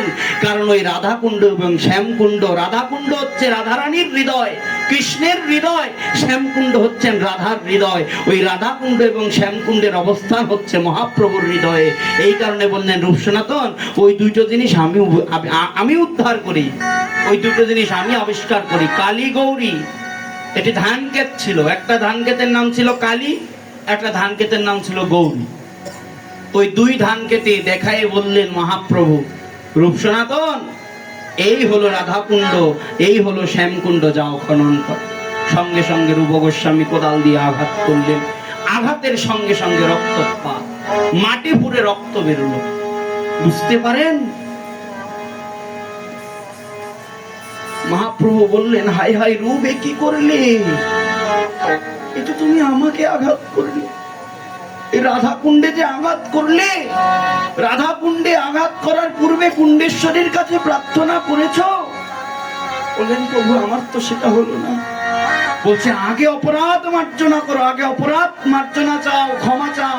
সঙ্গে সঙ্গে গড়িয়ে পড়ে রাধা রানীর কাছে প্রার্থনা করলেন। রাধা রানী বুঝতে পারেনি। অপরাধ মার্জনা করে আপনি আত্মপ্রকাশিত হন। রক্ত বন্ধ হয়ে গিয়ে কঙ্কন কুণ্ড থেকে জল উঠতে লাগলো। ওই জলের মধ্যে মহাপ্রভু গড়াগড়ি যেতে লাগলেন। গড়াগড়ি গিয়ে ওই রাধা কুণ্ডের মৃত্তিকাকে মহাপ্রভু এতটা সাধারণ সম্পদ দিয়ে গেলেন। কিন্তু আমরা সেই আদর্শকে প্রতিপালন করি না। বাঙালি হয়েছি আজকে নির্লজ্জ, বাঙালি হয়েছি ঠিক। এই বাঙালিরা যদি না থাকতো আজকে বৃন্দাবন বৃন্দাবন হতো না। চলে যান রাধাকুণ্ডে, রাধাকুণ্ডে ব্যাস গদ্দির প্রথম রঘুনাথ দাস গোস্বামীর গদ্দি। চলে যান কেশিঘাটে, বাঙালিরা বসে আছে। চলে যান সূর্যকুণ্ডে, বাঙালিরা বসে আছে। চলে যান নিধিবনে, বাঙালিরা বসে আছে। অলিতে গলিতে, কানায় কানায় দেখবেন শুধু বাঙালি বাঙালি। কেন গো? আরে আমাদের রূপ সনাতন মহাপ্রভু ঘরের ছেলে, বাঙালি। কোন একজন বৈষ্ণব ভবিষ্যৎবাণী করলেন যে আমাদের ঘরের ছেলেরা ইংরেজি সাহিত্য পড়ে বিদেশি পাশ্চাত্য সংস্কৃতিকে লালন করবার জন্য ইংরেজি শিখবে, বড় বড় পড়াশোনা শিখবে, আর বিদেশিরা একদিন মহাপ্রভুকে জানার জন্য বাংলা শিখবে। কারণ গীতা, ভাগবত, পুরাণাদি শাস্ত্র সব সংস্কৃততে রচিত, কিন্তু একমাত্র চৈতন্য চরিতামৃত যা বাংলায় রচিত। এখানে বাংলা সাধন সম্পদ, বিশাল বড় সম্পদ। এটাকে হেলায় হারাবেন না। বাঙালি হয়ে এসেছেন, বাঙালির ঠাকুরকে ভজনা করুন। বাঙালি হয়ে এসেছেন, বাঙালির ঘরের ঠাকুরকে ভজনা করুন। মাধবেন্দ্র পুরীপাদ দুজন বাঙালি এনে মন্দিরে পূজার ভার সমর্পণ করলেন। আজকে রাত্রে পুরীপাদ স্বপ্নাদেশ পেলেন, ও মাধব, এতকাল মাটির নিচে ছিলাম, আবার তীব্র তাপ দাহপূর্ণ বৈশাখ মাস। তুমি কি জানো না মাধব, এই বৈশাখ মাসের প্রচন্ড রৌদ্রে আমার গা জ্বালা করে? তুমি কি জানো না এই বৈশাখ মাসের প্রচন্ড তাপে আমার গা জ্বালা করে? আমি যে গরম সইতে পারি না। প্রচন্ড গরমে আমার মা যশোমতী আমাকে দুধের ননি মাখিয়ে রাখতেন গায়ে। কেন জানো? বলছে আমার দেহ, আমার শরীর এতটাই, আমার শরীর এতটাই কোমল, সামান্য তাপ আমি সহ্য করতে পারি না। ও মাধব, আমি খুব কষ্ট পাচ্ছি মাধব, তুমি শীঘ্রই চলে যাও। ওই মলয় পর্বতে গিয়ে মলয় চন্দন এনে মলয় চন্দনকে ঘর্ষণ করে আমার অঙ্গে লেপন করে দাও। তার আগে বাংলায় যাও। বাংলায় গিয়ে গৌর দেশে শান্তিপুরে অদ্বৈত আচার্য নামে একজন দিব্য ব্রাহ্মণ রয়েছেন, তাকে গিয়ে দীক্ষা দিয়ে আসো। মাধবেন্দ্র পুরীপাদ চলে এলেন বাংলায়। বাংলায় এসে যে গৌরকে এনেছে, সেই গৌরানা ঠাকুর, যাকে আমরা বলি মহাবিষ্ণু সদাশিবের অবতার, সেই মহাবিষ্ণু সদাশিবের অবতার, সেই অদ্বৈত আচার্য প্রভুকে দীক্ষা দিলেন। চিন্তা করে দেখুন, মহাবিষ্ণুর গুরুদেব, ভজন কিন্তু সামান্য নয়। মাধবেন্দ্র পুরীপাদ অদ্বৈত আচার্যকে দীক্ষা দিয়ে চলে গেলেন। গিয়ে সেইখান হতে উড়িষ্যায় গিয়ে জগন্নাথ দর্শন করেছেন। জগন্নাথ দর্শন করে জগন্নাথের পূজারীগণের কাছে মিনতি করছেন, পূজারীগণ, আমার গোপালের অঙ্গ জ্বালা করছি, আমি স্বপ্নাদেশ পেয়েছি, ওই মলয় পর্বতের সুশীতল মলয় চন্দন দ্বারা যদি ভগবানের অঙ্গে লেপন করি, তবে আমার ভগবানের অঙ্গ জ্বালা দূর হবে। পূজারীগণ বুঝতে পারলেন ভক্তের ভক্তি। সঙ্গে সঙ্গে বললেন, বাবাজি, আমাদের কাছে তো এত চন্দন নাই, তবে আমরা একটা কাজ করতে পারি। আমাদের পুরীর উৎকলের যিনি রাজা, সেই রাজার কাছে প্রার্থনা করতে পারি। যদি প্রার্থনা করি, অবশ্যই রাজা আপনাকে চন্দন কাষ্ঠ দেবেন। পাণ্ডাগণ সহ মাধবেন্দ্র পুরীপাদ চলে গেলেন উৎকলের রাজার কাছে। রাজার কাছে গিয়ে প্রার্থনা করলেন। রাজন সবিস্তারে বললেন, ব্যাখ্যা করলেন, শ্রবণ করলেন। রাজা ভুরি ভুরি চন্দন দিলেন। ওই চন্দন নিয়ে এলেন। আস্তে আস্তে মনে মনে চিন্তা করলেন, বৈশাখের কঠোর রোদ তো, পাথরের উপরে পাড়া দিতে পারছে না, পাদুকা পায়ে দিত না। মাধবেন্দ্র পুরীপাদ কোনো পাদুকা পড়তেন না। ওই প্রচন্ড গরমে পাথরগুলো, শিলাগুলো উত্তপ্ত হয়ে আছে, আর মাধবেন্দ্র পুরীপাদ গায়ে চন্দন নিয়ে শিলাগুলোর উপরে এক এক করে পাড়া দিচ্ছেন। আর ও রাধে, ও হরি, ও কৃষ্ণ, গোপাল করে ডাকছেন। এত আর্তনাদ, আঘাত লাগছে তো, গরমের তীব্র গরম ছেঁকা লাগছে পায়ে। ভগবান বুঝতে পারলেন ভক্ত কষ্ট পাচ্ছে। স্বপ্নাদেশ দিয়ে বললেন, মাধব, তোমাকে বৃন্দাবনে আসতে হবে না। পুরীর কাছে রেমনা, ওই রেমনাতে আমার এক অভিন্ন কলেবর পূজিত হন ওই রেমনাবাসীর দ্বারা। আমি সেইখানে গোপীনাথ রূপে প্রতিষ্ঠিত আছি। চলে যাও রেমুনায়, রেমুনায় গিয়ে গোপীনাথের গায়ে কর্পূর চন্দন লেপন করো। গোপাল আসিয়া কহে, শুনো হে মাধব, কর্পূর চন্দন আমি পাইলাম সব, কর্পূর সহিত ঘষি এসব চন্দন, গোপীনাথের অঙ্গে নিত্য করহ লেপন। গোপীনাথ আমার সে একই অঙ্গ, ইহাকে চন্দন দিলে হবে মোর তাপক্ষয়। দ্বিধা না ভাবিও, না করিহ কিছু মনে, বিশ্বাস করি চন্দন দেহ আমারও বচনে। জয় রাধে, জয় নিতাই।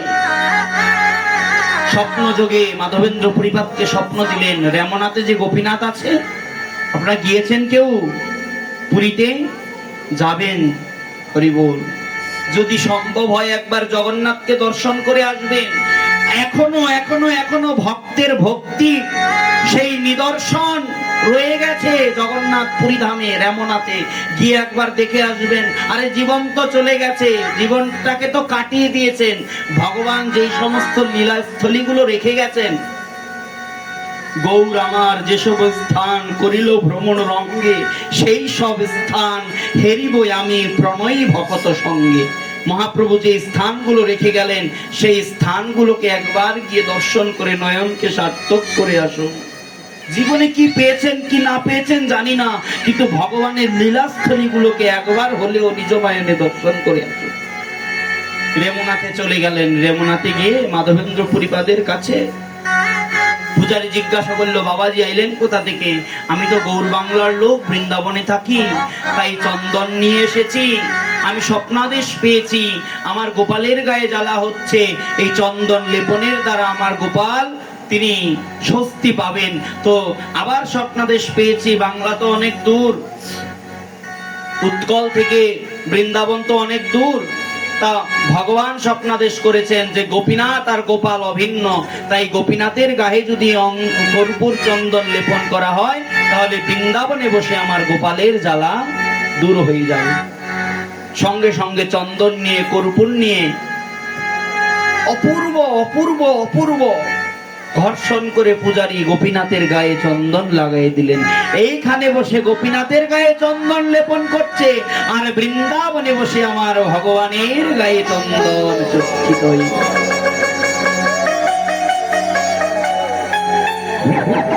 ভক্তের ভক্তি। ওই রেমনাতে যে দেখুন কত সুন্দর ভাবে মহাজন ব্যাখ্যা করলেন, ওই রেমনাতে যে গোপীনাথ রয়েছে, এই গোপীনাথকে প্রতিদিন 12 ভার করে ক্ষীর নিবেদন করা হয়। আপনারা ভগবানের পুজোয় তো কত রকম প্রসাদ দেন, কিন্তু বিভিন্ন ধামে বিভিন্ন ক্ষেত্রে কিছু নিয়ম আছে। যেমন উড়িষ্যা পরিধামে, শ্রীক্ষেত্র পরিধামে জগন্নাথের 56 ভোগ হয়। জগন্নাথের 56 ভোগ হয়।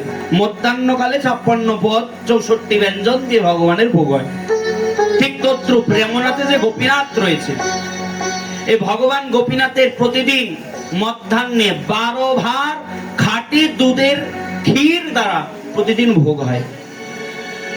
এখন বাইরে তো দাঁড়িয়ে আছেন মাধবেন্দ্র পরিপাত, আর মন্দিরের ভিতরে 12 ভার ক্ষীর ভগবানের সামনে বিছানো রাখা। মনে মনে চিন্তা করলেন মাধবেন্দ্র পরিপাত যে আহারে, এত সুন্দর ঘ্রাণ ক্ষীরের, প্রসাদ রূপে হলেও যদি একটু পেতে পারতাম তাহলে অধরখানা সার্থক হয়ে যেত। কিন্তু জয় রাধে, বাধা কোন জায়গায় বলুন তো? হ্যাঁ, চেয়ে তো কিছু খাবেন। মনে মনে একবার চাইছেন, মনে মনে একবার চাইছেন যে একটু পূজারীর কাছে যাই, গিয়ে বলি ওই ক্ষীরগুলো যেন প্রসাদ রূপে হলেও, ভগবানেরই তো প্রসাদ, একটু প্রসাদ রূপে হলেও তো আমি পেতে পারি নাকি? এত সুন্দর সুস্বাদু ক্ষীর ভগবানকে নিবেদন করা হলো। ক্ষীর এই কারণে না, ভগবানের প্রসাদ এই কারণে। মনে মনে চিন্তা করলেন, আবার মনে মনে চিন্তা করলেন, কিন্তু আমি তো অযাচক বৃত্তিধারী, কারো কাছে তো কোনো কিছু চেয়ে খাইব না। ভগবান মাঝে মধ্যে ভক্তদেরকে পরীক্ষা করেন, মাঝে মধ্যে ভক্তদেরকে পরীক্ষা করে দেখেন যে সে যে ব্রত, যে সংকল্প নিয়ে আছে, সেই সংকল্পে সে অনর কিনা। স্মরণ করছি। একবার পরম পূজনীয় বাবা মহারাজের গুরুগৃহে খুব জ্বর হয়েছিল। ভজনের নিয়ম অনুসারে শিল প্রভুপাদ আমাদের ভজন করে নির্দেশনা দিয়ে দিয়েছেন তাদের শিষ্যদেরকে। প্রভুপাদ বলতে 1003 কোটি গোস্বামী প্রভুপাদ নির্দেশ দিয়ে দিয়েছেন, একাদশীতে কেউ জলস্পর্শ করতে পারবেন না। গুরু আদেশে তার শিষ্যগণ যারা তার কাছে থাকেন, তার আদেশ নির্দেশ নিয়ত অনুসরণ করেন, ভজন প্রণালী সাধন মার্গ, তারা কেউ একাদশীতে জলস্পর্শ করেন না। জলস্পর্শ করেন না বলতে আজকে সূর্য উদয় থেকে শুরু করে পরের দিন সূর্য উদয় পর্যন্ত এক বিন্দু জল তারা গ্রহণ করে না। কিন্তু একদিন দেখা গেল কি, গুরুগৃহে পরম পূজনীয় বাবা মহারাজের প্রচুর জ্বর হয়েছিল, খুব অসুস্থ হয়েছিল। মেডিকেল চেক আপ করলো, ডাক্তার তাকে ঔষধ দিল। পরম শ্রদ্ধেয় কাকা মহারাজ গিয়ে দাদুর কাছে বলছেন, বাবা বড়দার তো প্রচুর জ্বর হয়েছে, ডাক্তার ঔষধগুলো দিয়েছেন, যদি ঔষধগুলো না খাওয়া হয় তাহলে তো জ্বর নামবে না। তো আজকে তো একাদশী, সকাল থেকে তো এক বিন্দু জলও খায়নি, জলও গ্রহণ করেনি। আপনি যদি নিয়মটাকে একটু লঘু করে দেন, যদি একটু আদেশ করে দেন, তাহলে দাদা হয়তো ওষুধটুকু গ্রহণ করে জ্বরের জ্বালা থেকে মুক্তি পেতে পারে।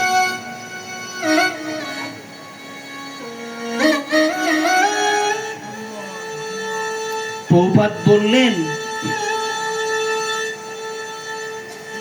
জ্বরে যদি মরে যায়, মরে যেতে দে না, তবুও যেন একাদশীতে জল গ্রহণ না করে।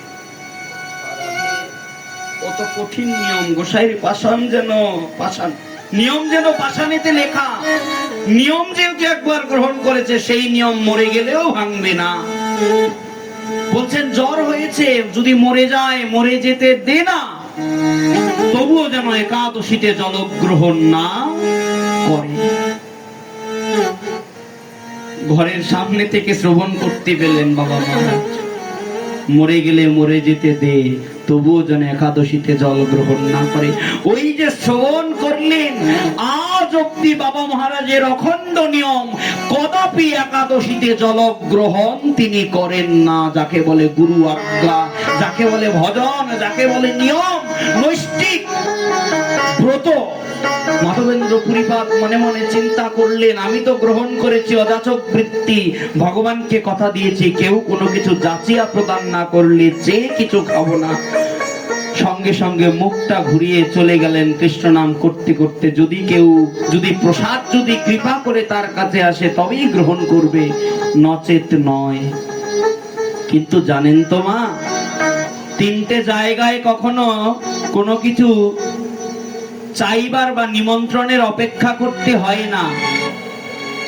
প্রথমত, যদি বাপের বাড়িতে কোনো অনুষ্ঠান হয়, যারা মেয়ে আছে এরা নিমন্ত্রণ না পেলেও বাপের বাড়িতে যেতে পারবে। যেমন গিয়েছিলেন দক্ষালয়ে সতী দেবী, নিমন্ত্রণ করেছিল, দক্ষ রাজা নিমন্ত্রণ করে নাই, কিন্তু তবুও বাপের বাড়িতে গিয়েছিল। শিব বাধা দিয়েছিল, শিবকে বলেছিল, পতিদেব তুমি কি জানো না বাপের বাড়িতে কখনো নিমন্ত্রণের অপেক্ষা করতে হয় না।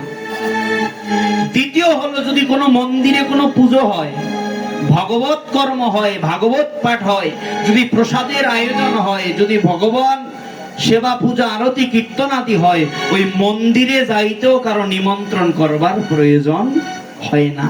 আর দ্বিতীয় হলো, যদি কোথাও শ্রবণ করতে পারো যে প্রসাদ বিতরণ হচ্ছে, যদি মনে মনে ভাবো আমাকে তো নিমন্ত্রণ করে নাই, আমি কেন যাব, বলছে তাহলে অপরাধ হবে।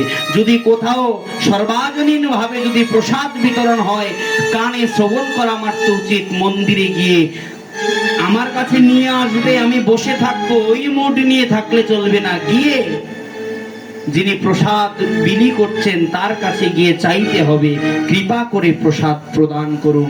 যদি ওই প্রসাদ আপনাকে আসে, তাহলে বলছে প্রসাদ চক্রত্ব প্রভুর সাক্ষাৎ দর্শন, ওই প্রসাদের দ্বারা সাক্ষাৎ মহাপ্রভু আপনাকে দর্শন। এই কারণে বলছেন প্রসাদ সবসময় চেয়ে খেতে হবে। কিন্তু কিন্তু মাধবেন্দ্র পুরীপাদ তিনি মনে মনে চিন্তা করলেন, না, আমি তো অযাচক বৃত্তি গ্রহণ করেছি, চেয়ে খাবো না। চলে গেলেন, গিয়ে বাজারের একটি কোণে গিয়ে নিভৃতে বসে বসে গাইছেন, হরে কৃষ্ণ কৃষ্ণ কৃষ্ণ হরে হরে, হরে রাম রাম রাম হরে হরে। বিকাল গড়িয়ে সন্ধ্যা হলো, সন্ধ্যা গড়িয়ে রাত হলো, রাত্রে আরতি করে ভগবানকে শয়ন দিয়ে পূজারী মন্দিরের দরজা বন্ধ করে চলে গেলেন ভেতরে। রাত্রে পূজারীকে স্বপ্নে দিয়েছেন, পূজারী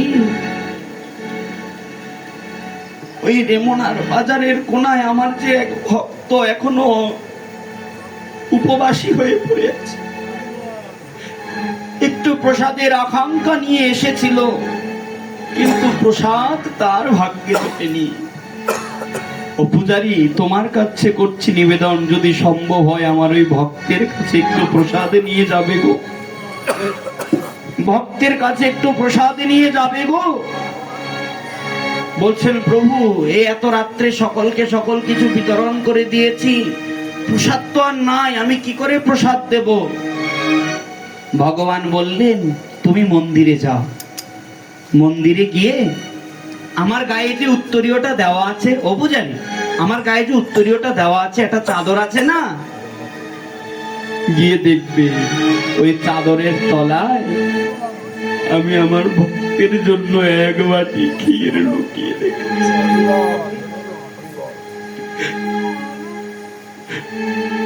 ও পূজারী, ওই চাদরের তলা থেকে ওই ক্ষীরের বাটিটা নিয়ে আমার অভুক্ত ভক্তটাকে একটু দিয়ে আসবে গো। ভক্তের জন্য ভগবানের কত সুন্দর চিন্তা দেখো। সঙ্গে সঙ্গে পূজারী মন্দিরের দরজা খুলে মন্দিরে প্রবেশ করে দেখছেন, সত্যি সত্যি ভগবান তার ওই আঁচলের তলায় এক বাটি ক্ষীর লুকিয়ে রেখেছে। ক্ষীরের বাটিখানা হাতে নিয়ে বাজারের পথে গমন করলেন। নগরের পথে যাকে পাচ্ছেন তাকে ধরছেন, এগো তুমি কি মাধবেন্দ্রপুরী? ওগো তুমি কি মাধবেন্দ্রপুরী? হ্যাঁ গো তুমি কি মাধবেন্দ্রপুরী? না, কেউ তো মাধবেন্দ্রপুরী নয়। শেষে নগরের শেষে গিয়ে দেখছেন কি জানো, এক জায়গায় বসে নিবৃত জায়গায় ওই করতাল বাজিয়ে বাজিয়ে কে যেন কৃষ্ণ নাম করছেন। চিনতে আর বাকি রইল না, চিনতে আর বাকি রইল না পূজারীর, যে এই ব্যক্তি সাধারণ কেউ নয়। যদি আমি ভুল না করি, তার ভজন নিষ্ঠা দেখে মনে হচ্ছে এই হলো মাধবেন্দ্রপুরী। কাছে গিয়ে ক্ষীরের বাটিটা হাতে নিয়ে বললেন, তুমি যদি মাধবেন্দ্রপুরী হও তাহলে এই ক্ষীরের বাটি তোমার জন্য। বলছেন, ক্ষীরের বাটি? বলছে, হ্যাঁ গো ক্ষীরের বাটি। সঙ্গে সঙ্গে প্রণাম করলেন ব্রাহ্মণ। মাধবেন্দ্রপুরীপাদ উঠে দাঁড়িয়ে গেলেন, একই একই একই। কোথাও কোথাও কোনো মহাজনের মুখে শ্রবণ করা, যদিও বৈষ্ণবের জাতি দেখতে হয় না, কিন্তু মাধবেন্দ্রপুরীপাদ সন্ন্যাসের পূর্বে মানে পূর্ব আশ্রমে কায়স্থ বংশের ছিলেন। যখন ব্রাহ্মণ প্রণাম করলেন, সঙ্গে সঙ্গে দাঁড়িয়ে উঠে বললেন, সরে গিয়ে বললেন, একে কি তুমি যাতে ব্রাহ্মণ, তুমি আমাকে প্রণাম করছো? লোকে দেখলে তো মন্দ বলবে। ওই ব্রাহ্মণ মাধবেন্দ্রপুরীপাদের চরণ দুখানা জড়িয়ে ধরে বলছেন, কে ব্রাহ্মণ কে ক্ষত্রিয় এটা তো আমি জানি না। এত বছর ধরে আমি গোপীনাথের সেবা করছি, এত কাল ধরে আমি গোপীনাথের সেবা করছি, জীবনে কখনো ভগবানকে দর্শন পর্যন্ত করতে পারিনি। কিন্তু একদিনের দর্শনে যার জন্য সাক্ষাৎ গোপীনাথ ক্ষীর চুরি করে নিজের আচরের তলায় লুকিয়ে রাখে, মনে আছে ভাবনা, সে সাধারণ কেউ হতে পারে না। ওগো তুমি যে বৈষ্ণব শিরোমণি,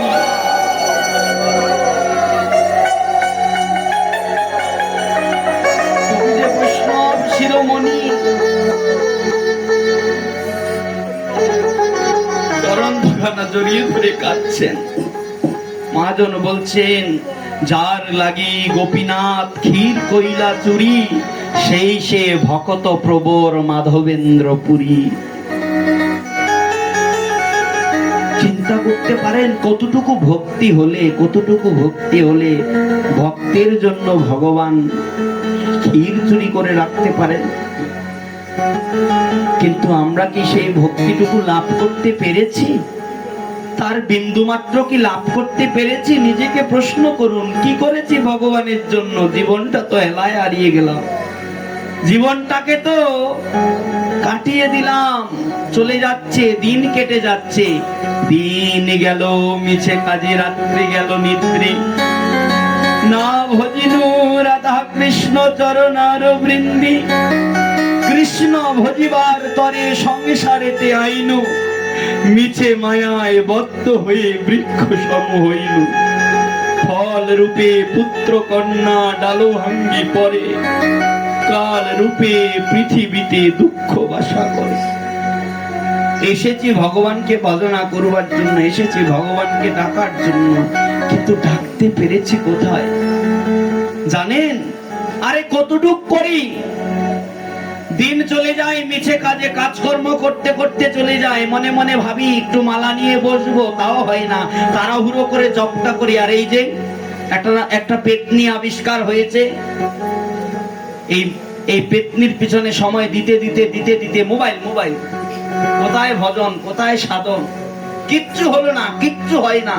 সাধারণ জপ করব, গুরুদেব আদেশ দিয়েছেন অজপা করো, সেই জপটুকু করতেও আমাদের কষ্ট হয়ে যায়। কোনো কোনো গোস্বামীদের মুখে শোনা, কোনো কোনো বাবাজিদের আচার্যদের মুখে শোনা, বৃন্দাবনে যদি যাও এমনও এমনও ভক্ত আছে যারা সারাদিন বসে ভজন করছে, রাধা কুণ্ডের তীরে বসে বসে ভজন করছে। কি নিয়ে জানো গো?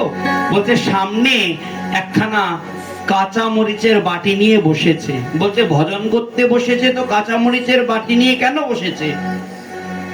বললেন ভজন করতে করতে করতে যদি কখনো চোখে ঘুম লেগে যায়, যদি ওই ঘুমের কারণে মায়ায় নিদ্রায় যদি ভজন না হলো, যদি জপ না হলো, যদি ওই চোখের মধ্যে নিদ্রায় যদি ভর করে, ওই বাট থেকে একখানা কাঁচা মরিচ ভেঙে ওই আঙুল দিয়ে ওই মরিচের রসখানা চোখের মধ্যে লাগিয়ে দেয়। জনৈক ভক্ত প্রশ্ন করছেন, বাবাজি ভজনের জন্য চোখে কাঁচা লঙ্কা লাগাচ্ছেন, কষ্ট হয় না?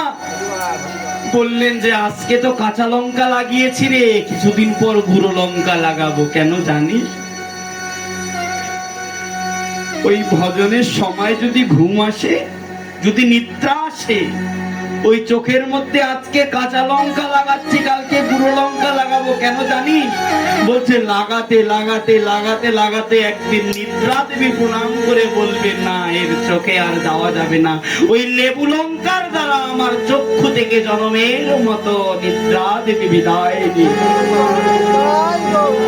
ওই নিদ্রা দেবী যদি বিদায় নেয়, তবেই তো আমার ভজনটা পাকাপোক্ত হবে। কতটা দৃঢ় ভজন দেখি, ভজনের কতটা, ভজনের প্রতি কতটা। কি করেছেন, কি করেছি? আপনারা করেছেন মা, আপনারা সৌভাগ্যবতী, সৌভাগ্যবান। বাবা আমি করতে পারিনি, বিশ্বাস করুন, আমার ভজন করুন।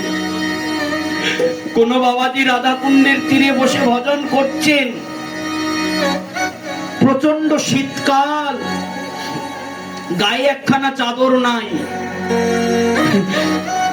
অনেকে বলেন নিজের দেহকে কি কষ্ট দিয়ে ভগবানের ভজন হয়? হ্যাঁ, অনেকে বলেন যে খালি পেটে কি ভগবত ভজন হয়? নিজের শরীরকে কষ্ট দিয়ে কি ভগবানের সেবা হয়? আরে চলে যান বৃন্দাবনে, গিয়ে দেখুন কত জজ ব্যারিস্টার ওই ব্রজের ধুলায় গড়াগড়ি যাচ্ছে। তাদের নেই সংসারের যাতনা, তাদের নেই দেহ যাতনা, তাদের নেই কোনো পিছু টান। কেবলমাত্র রাধারানীর চরণে নিজেকে বিতরণ করে নিজেকে লুটিয়ে দিয়েছেন শ্রীজির চরণে। রাধাকুণ্ডের তীরে বসে ভজন করছেন, গায়ে একখানা চাদর নাই, প্রচন্ড শীত। জনৈক ভক্ত এসে বলছেন, বাবাজি বসে বসে ভজন করছেন, একখানা চাদর দেবো গায়ে? চাদর এনে দিলেন, চাদর নিলেন না। বলছে সে কি রে, আরামে আরামে কি ভজন হয়? বলছে দুঃখের মধ্যে থাকলেই তো ভগবানকে স্মরণ করে, যদি সুখের চিন্তা করি তবে কি ভজন হয় রে? বলে সুখের মধ্যে তো ভগবানকে ভুলে যেতে হয়। বলছেন বাবাজি চাদর নিলেন না, ঠান্ডায় বসে ভজন করবেন, বেশ ভালো কথা। যদি বলেন, যদি কৃপা করেন, যদি অনুমতি দেন বাবাজি একখানা মশারি টানিয়ে দেব। বলছে মশারি? সে কি রে? সে কেন টানাবে? বলছে এই যে আশেপাশের জঙ্গল, তখন তো ঝোপঝাড় ছিল, এই ঝোপঝাড়ের মশাগুলো এসে যে আপনাকে কামড়াচ্ছে, এ তো আমরা বাইরে থেকে দেখে সহ্য করতে পারছি না বাবাজি। এত কষ্ট করে কি ভজনে মন বসে?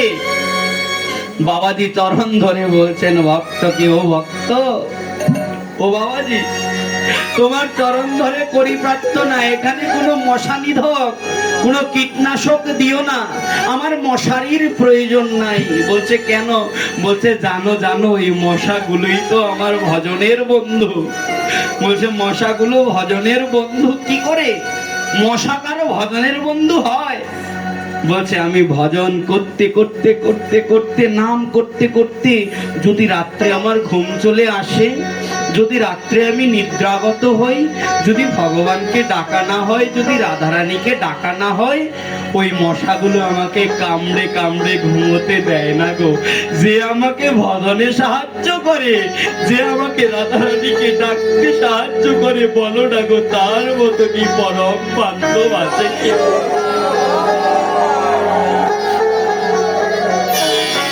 যে আমাকে রাধারানীকে ডাকতে সাহায্য করে, যে ভগবত ভজনে সাহায্য করে, তার মতো কি পরম বান্ধব ভাবে কেউ আছে? ওই মশা যে আমার বন্ধু। চিন্তা করুন, কতটা হৃদয়ে ভগবত ভক্তি জাগ্রত হলে, কতটা ভজন অনুকম্পিত দেহ হলে, কতটা রাধায় অনুরাগী দেহ হলে মশাকে বন্ধু মনে করে। আর আমরা তো ঘুরে বেড়াই প্রতিষ্ঠার তরে, নাম যশ প্রতিষ্ঠা, বড় পাঠক হব, মোটা মোটা দক্ষিণা দেবে, কত নাম কাম হবে, ভজন নাই, ভজন নাই, শুধু নিজের ইন্দ্রিয় তৃপ্তি। চলে যান বৃন্দাবনে, কত ভক্ত কত মহাত্মাগণ পড়ে আছে ব্রজের ধুলায়, গিয়ে দেখুন না, ওই রাধারানীর চরণে নিজেকে সমর্পণ করে দিয়ে আছে। তাদের একমাত্র উদ্দেশ্য হচ্ছে রাধা রানীর ভজন, রাধা চরণ প্রাপ্তি। তাদের তো আর কোনো বাসনা নাই, না আছে পুত্রের চিন্তা, না আছে পরিজন। তাদের আহার যোগায় কে গো? বলতে পারেন না? তাদের আহার কে যোগায়? তাদের আহারেরও চিন্তা নাই গো। আরে যাদের বিষয়ের চিন্তা নাই, তাদের আবার আহারের চিন্তা? যদি আহারের চিন্তা থাকতো, মাধবেন্দ্র পরিপাতকে অযাচক বৃত্তি গ্রহণ করতেন। বলছেন পশু পাখিকে যে আহার গ্রহণ করায়, পশু পাখিরও তো ইনকাম নাই, তারাও তো সেলুনের দোকানে গিয়ে কারো চুলদারি কাটে না, অফিসে বসে, তারপরে বিভিন্ন দোকানে বসে ব্যবসা বাণিজ্য করে না, তাহলে পশু পাখির আহারকে যোগায়? বলছে তিনি যোগান যিনি, তিনি চিন্তামণি। ভাবছিস বসে চলবি কিসে, তুমি ভাববার কে? ভাবার যিনি ভাবছেন তিনি, তুমি ভাবো তারে। আরে যার তোমাকে নিয়ে ভাবার, সে তো বসে বসে ভাবছে, তার কাজই তোমাকে নিয়ে ভাবা। কিন্তু তোমার কি কাজ? তোমার কাজ হচ্ছে তাকে নিয়ে ভাবা, তোমার কাজ হচ্ছে তাকে ডাকা। যে ডাকে সে পায় গো, যে ডাকে না সে পায় না। ভগবানকে প্রশ্ন করেছেন, ভগবান তুমি কার? বলছেন যে আমার আমি তার। যে আমাকে ডাকে, যে আমাকে ভজনা করে, আমি তো তার। যে আমাকে ডাকেন, আমি তার হব কি করে? এ কারণে বললেন,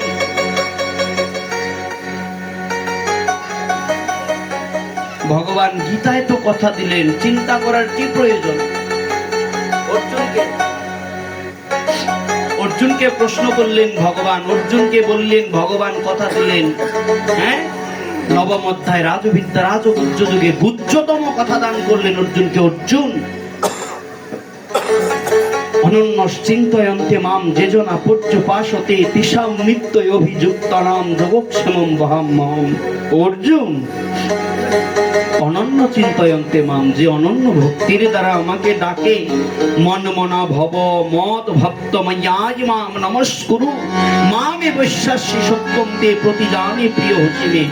অর্জুন, যিনি আমাকে ডাকে, যিনি আমাকে ভজনা করে,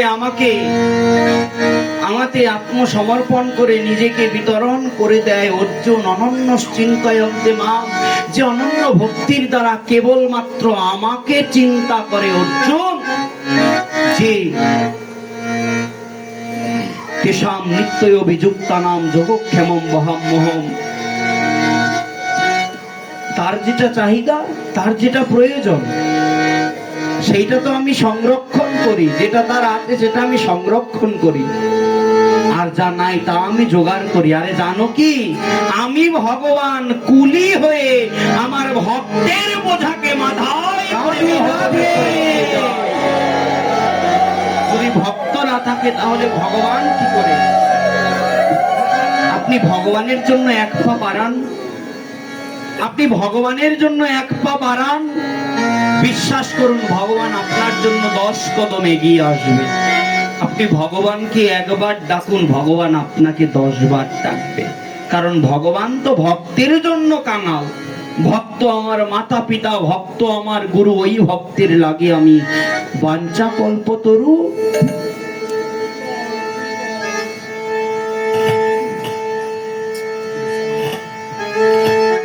আমি তো ভক্তের জন্য কাঙাল, ভগবান তো ভক্তের জন্য কাঙাল। এই কারণে ভগবানকে ডাকুন, সময় থাকতে ভগবত ভজন করুন, সময় থাকতে ভগবানকে ডাকুন। যদি সময় চলে যায় তখন আর ভজনের দিন পাবেন না, তখন আর সাধনের সময় থাকবে না। এমন মানব জনম চলে গেলে ও জনম আর তো পাবে না, ছেড়ে দিলে সোনার গৌর আর পাবে না। এই কারণে গৌর থাকতে থাকতে ওই হৃদয়ে প্রাণ, মানব দেহে প্রাণ থাকতে থাকতে ভগবানকে ডাকুন, ভগবত ভজন করুন। এটাই আমাদের একমাত্র উদ্দেশ্য। মানব জীবনের উদ্দেশ্য কি? মানব জীবনের উদ্দেশ্যই হলো হরিভজন। তো আজকে এই বৈশাখ মাস প্রত্যেকে যারা ভগবানকে ভজনা করেন সবাই ভগবানের গায়ে প্রতিদিন চন্দন লেপন করবেন। এই মাসে মাধবেন্দ্র পরিপাদ ভগবানের গায়ে চন্দন লেপন করেছিলেন।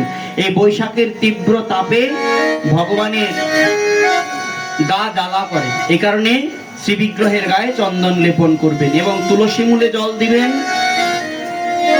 এবং যদি পারেন কেউ বৈশাখ মাসে নিরামিষ গ্রহণ করবেন। যাক, এটা বৈশাখ মাস মাহাত্ম্য, আজকে আমাদের আলোচনার বিষয়বস্তু তা নয়। তো সেক্ষেত্রে সবাই ভজন করুন, সময় থাকতে ভগবত ভজন করুন। এই মাধবেন্দ্র শ্রীপাদ মাধবেন্দ্র পরিপাদ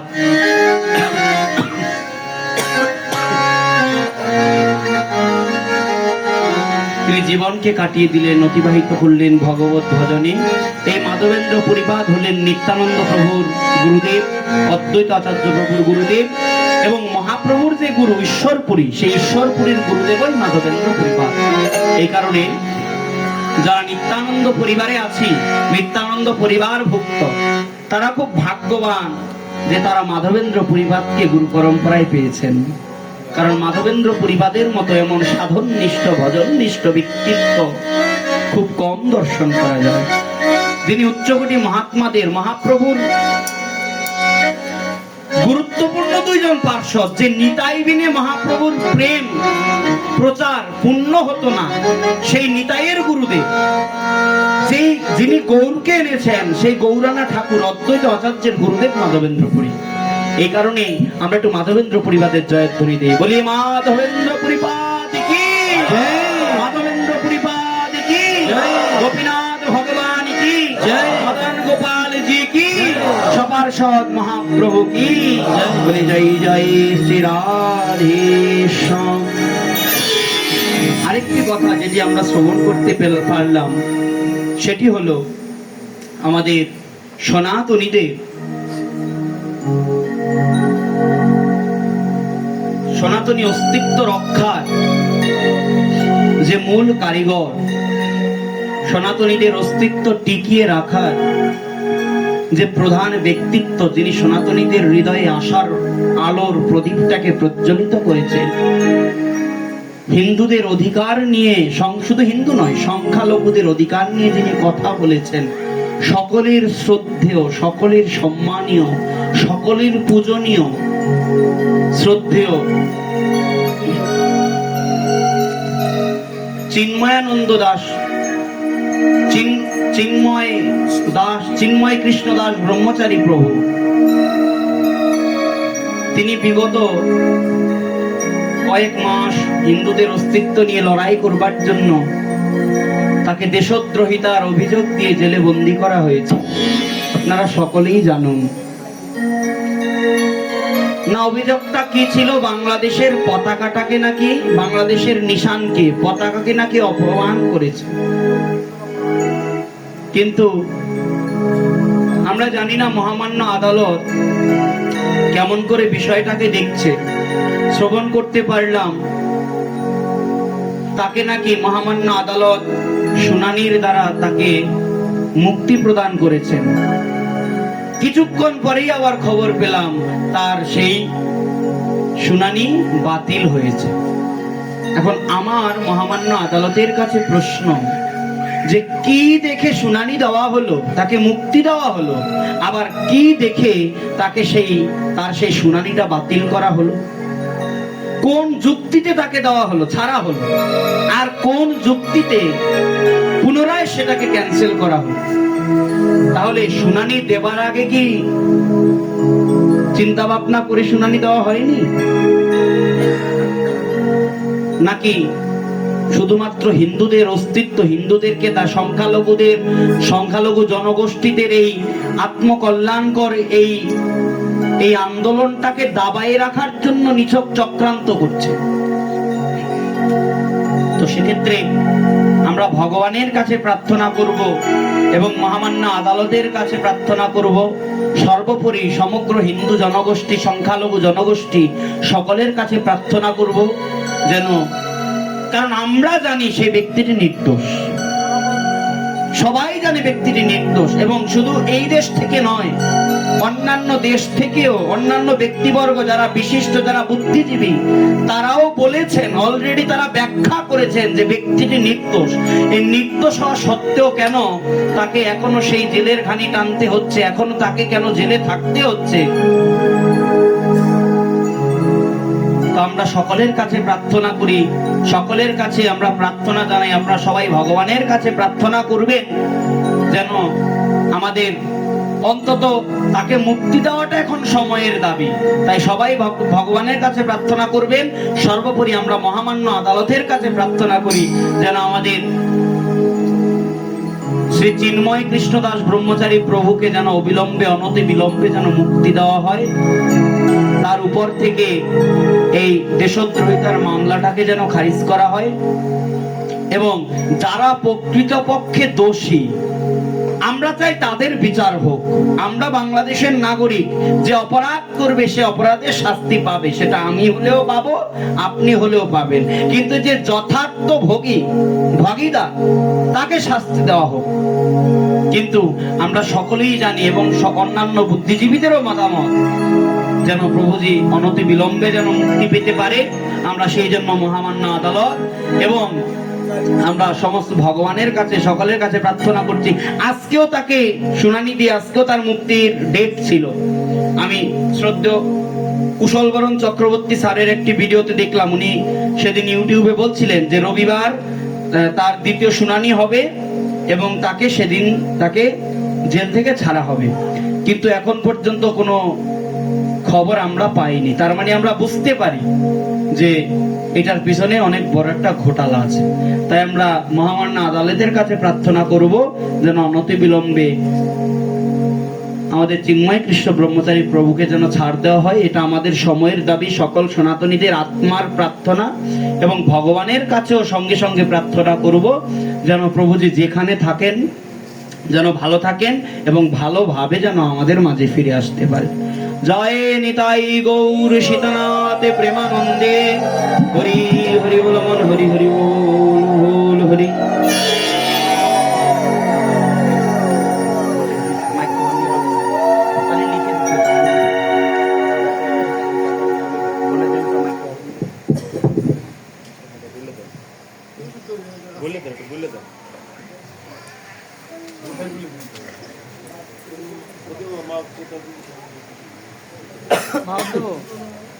বলে দেন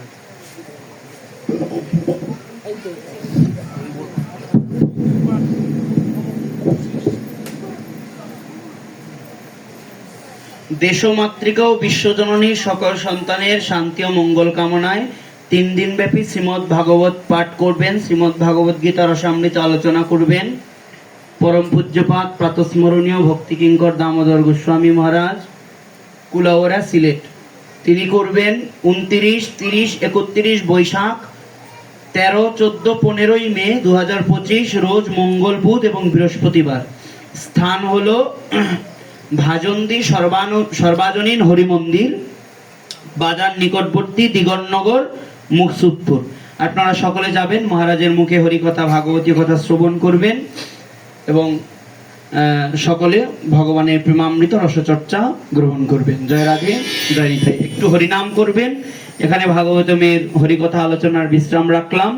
আবার যদি নিতাই চাঁদ কৃপা করে আবার যদি কখনো দেখা হয় তাহলে আবার হবে। যদি আমার কোনো কথার দ্বারা কারো হৃদয়ে যদি আমি যদি বিন্দুমাত্র আঘাতপ্রাপ্ত করে থাকি, কষ্ট দিয়ে থাকি, তাহলে আপন সন্তান, নিজের ঘরের ছেলে ভেবে ক্ষমা করে দিবেন। আমরা একটু কীর্তন আদি করবো, তার আগে একটু সবাই উচ্চস্বরে হরিনাম করি। হরে কৃষ্ণ কৃষ্ণ কৃষ্ণ হরে হরে, হরে রাম রাম রাম হরে হরে। বলিয়ে ভাগবত ভগবান কি, ভক্তবৎসল ভগবান কি, নিতাই নিতাই গৌর প্রেমানন্দে হরি বল।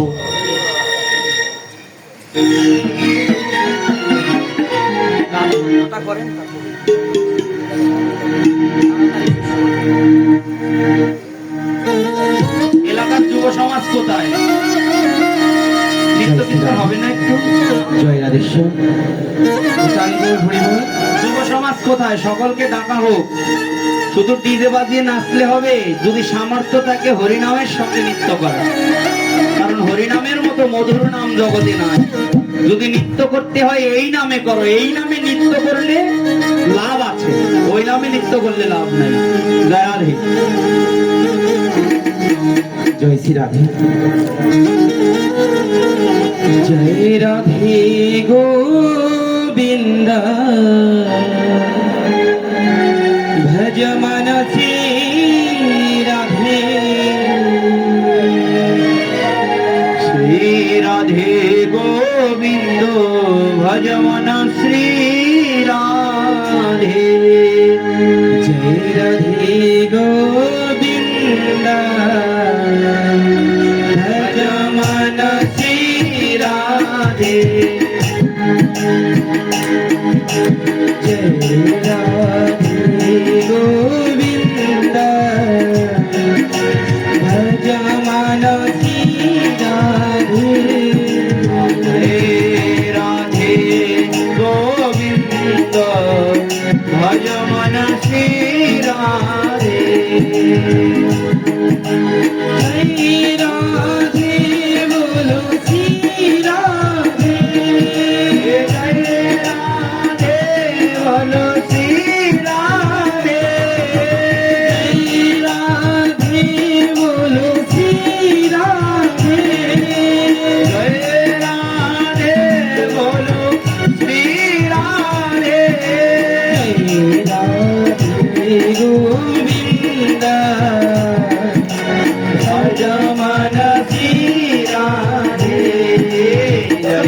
রাধে গোবিন্দ ভজ মন শ্রী রাধে। ভাগবত শ্রবণ করেছেন সবাই ভাগবতের প্রণামী দিয়ে তারপর যাবে। শ্রবণ করলে ভাগবতের প্রণামী দিতে পারে, আর আমাদের সম্বল ওইটুকুই। রাধে গোবিন্দ ভজ মন শ্রী রাধে, জয় রাধে গোবিন্দ ভজ মন শ্রী রাধে।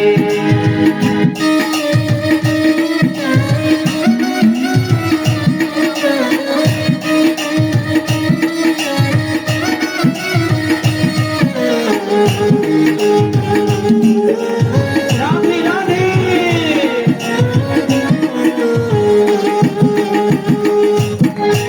বৃন্দাবন में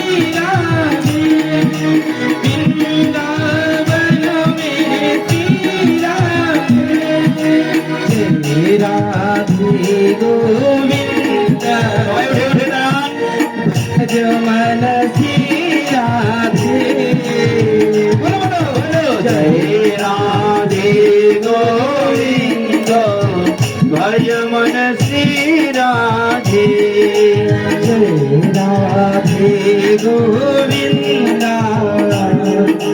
ভজ মানসী রাধে রাধে গোবিন্দ ভজ মানসী রাধে বিশ্বনন্দিনী শ্রী রাধে বিশ্বনন্দিনী শ্রী রাধে বিশ্বনন্দিনী শ্রী রাধে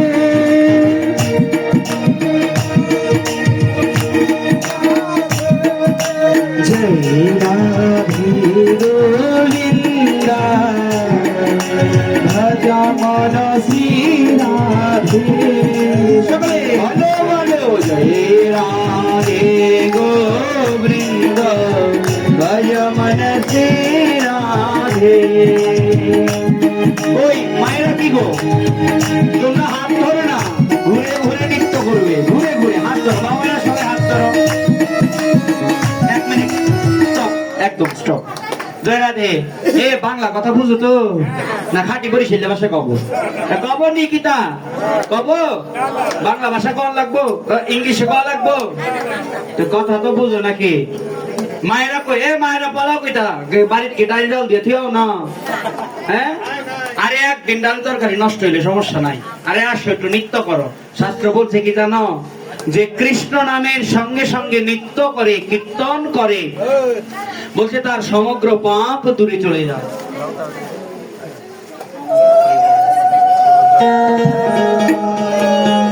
যে কৃষ্ণ নামের সঙ্গে সঙ্গে নিত্য কীর্তন করে তার সমগ্র পাপ দূর পলায় যায় আমাদের শ্রদ্ধেয় কাকা মহারাজ বলে যে লাফায়ে দাফায়ে ধরিত্রী কাঁপায়ে কৃষ্ণ নামে সকল পাপ যায় দূর পলায় এখন তোমাকে সমস্যা কি তোমরা সবাই যে আড়া বাজাইছো বাড়ির পথে তোমরা কি কৃষ্ণ নাম করবা না নাকি তোমাকে সমস্যা আছে ছোট্ট একটা গল্প কই একদিন রামকৃষ্ণ পরমহংসদেব গ্রামের একটা রাস্তা দিয়ে হাঁটতেছে হাঁটতে হাঁটতে ভোরবেলা তো দেখতেছে যে ওই গ্রামের এক রমণী উঠান দাঁত দিচ্ছে এ দাঁড়াতে এ তোমরা উঠান দান দাও তো উঠানে গোবর ছিটে দাও তো না এখনকার বউরা গোবর ধরে না ইস মা গো মা তো দেখতেছে গোবর ছিটা দিয়ে উঠান দাঁত দিচ্ছে মানে গোবর কুড়াচ্ছে কাচাচ্ছে আঙিনা লেপন করছে আর ওই আঙিনা লেপন করছে আর মনে মনে বলছে ও প্রসাদ আছে জয় রাধে প্রসাদ আছে তোমরা কেউ যাইও না এখন নামানন্দ করো পরে সেবানন্দ করবা জয় রাধে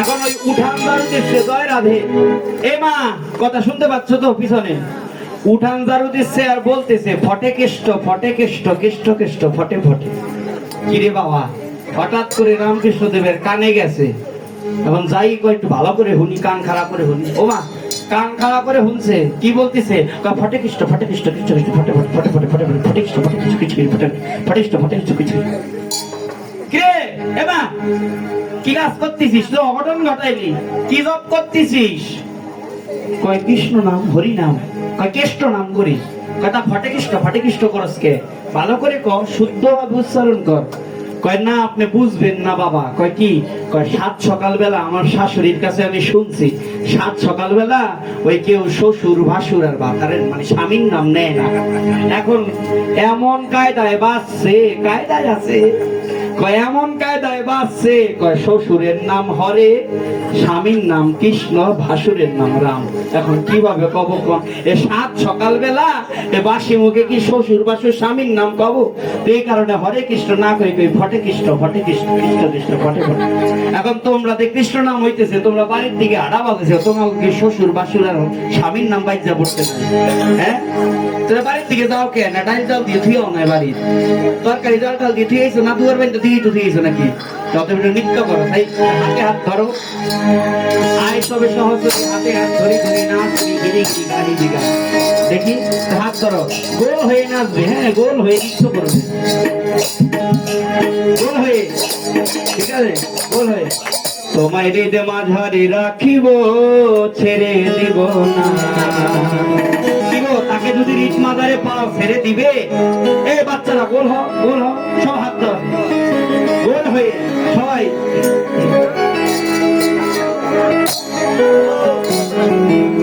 তোমায় হৃদ মাঝারে রাখিব ছেড়ে দেব না ওগো ছেড়ে দিলে সোনার গো, সোনার গো, ছেড়ে দিলে সোনার গো, আর পাবো না, না না না না, ছেড়ে দেব না তোমায় বিজমানারে রাখিব, ছেড়ে দেব না তোমায় হৃদয়ে মনে। আরে ছেড়ে দিলে সোনার গো, ছেড়ে দিলে সোনার গো, আর পাবো না, না না না না, ছেড়ে দেব না তোমায় হৃদয়ে রাখিব, ছেড়ে দেব না তোমায় হৃদয়ে মাঝে রাখিব, ছেড়ে দেব না। সবাই ঘুরে ঘুরে মা জয় রাধে, হ্যাঁ আমাকে ঠিকতে লাগে না, আমরা হরিটা মিনিট তো করতে পারি। জয় রাধে।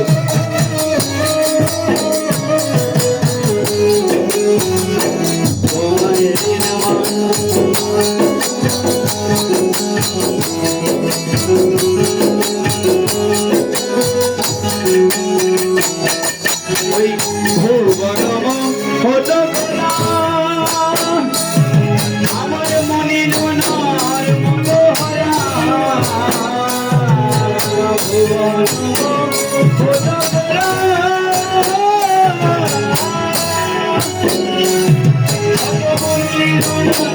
মনোহরা, আমি রাধা প্রেমে মাতোয়ারা, রাধা প্রেমে মাতোয়ারা, থাকবো মগনা, না না না, ছেড়ে দেব না তোমায় হৃদয়ে রাখিব, ছেড়ে দেব না তোমায় হৃদয়ে মাঝে রাখিব, ছেড়ে দেব না।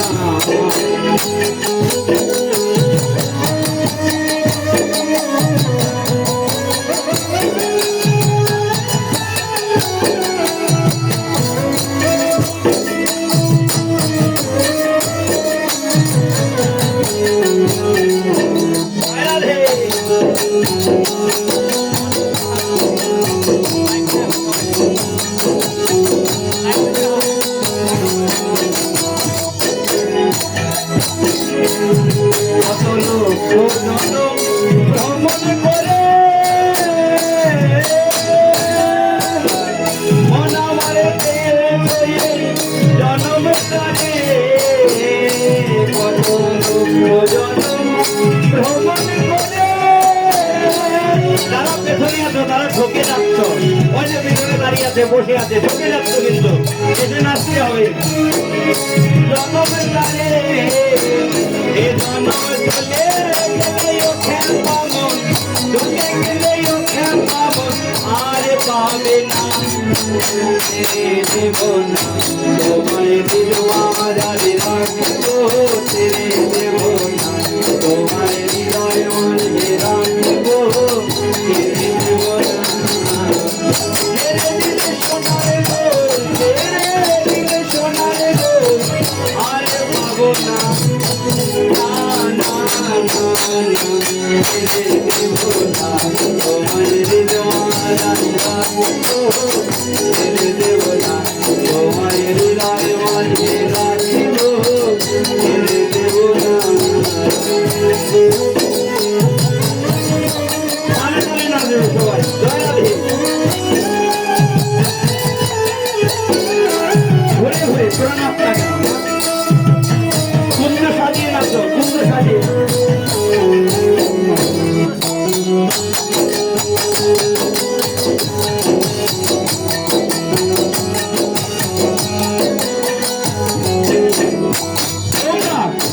সাজাও আজ আমার প্রাণ না পারে।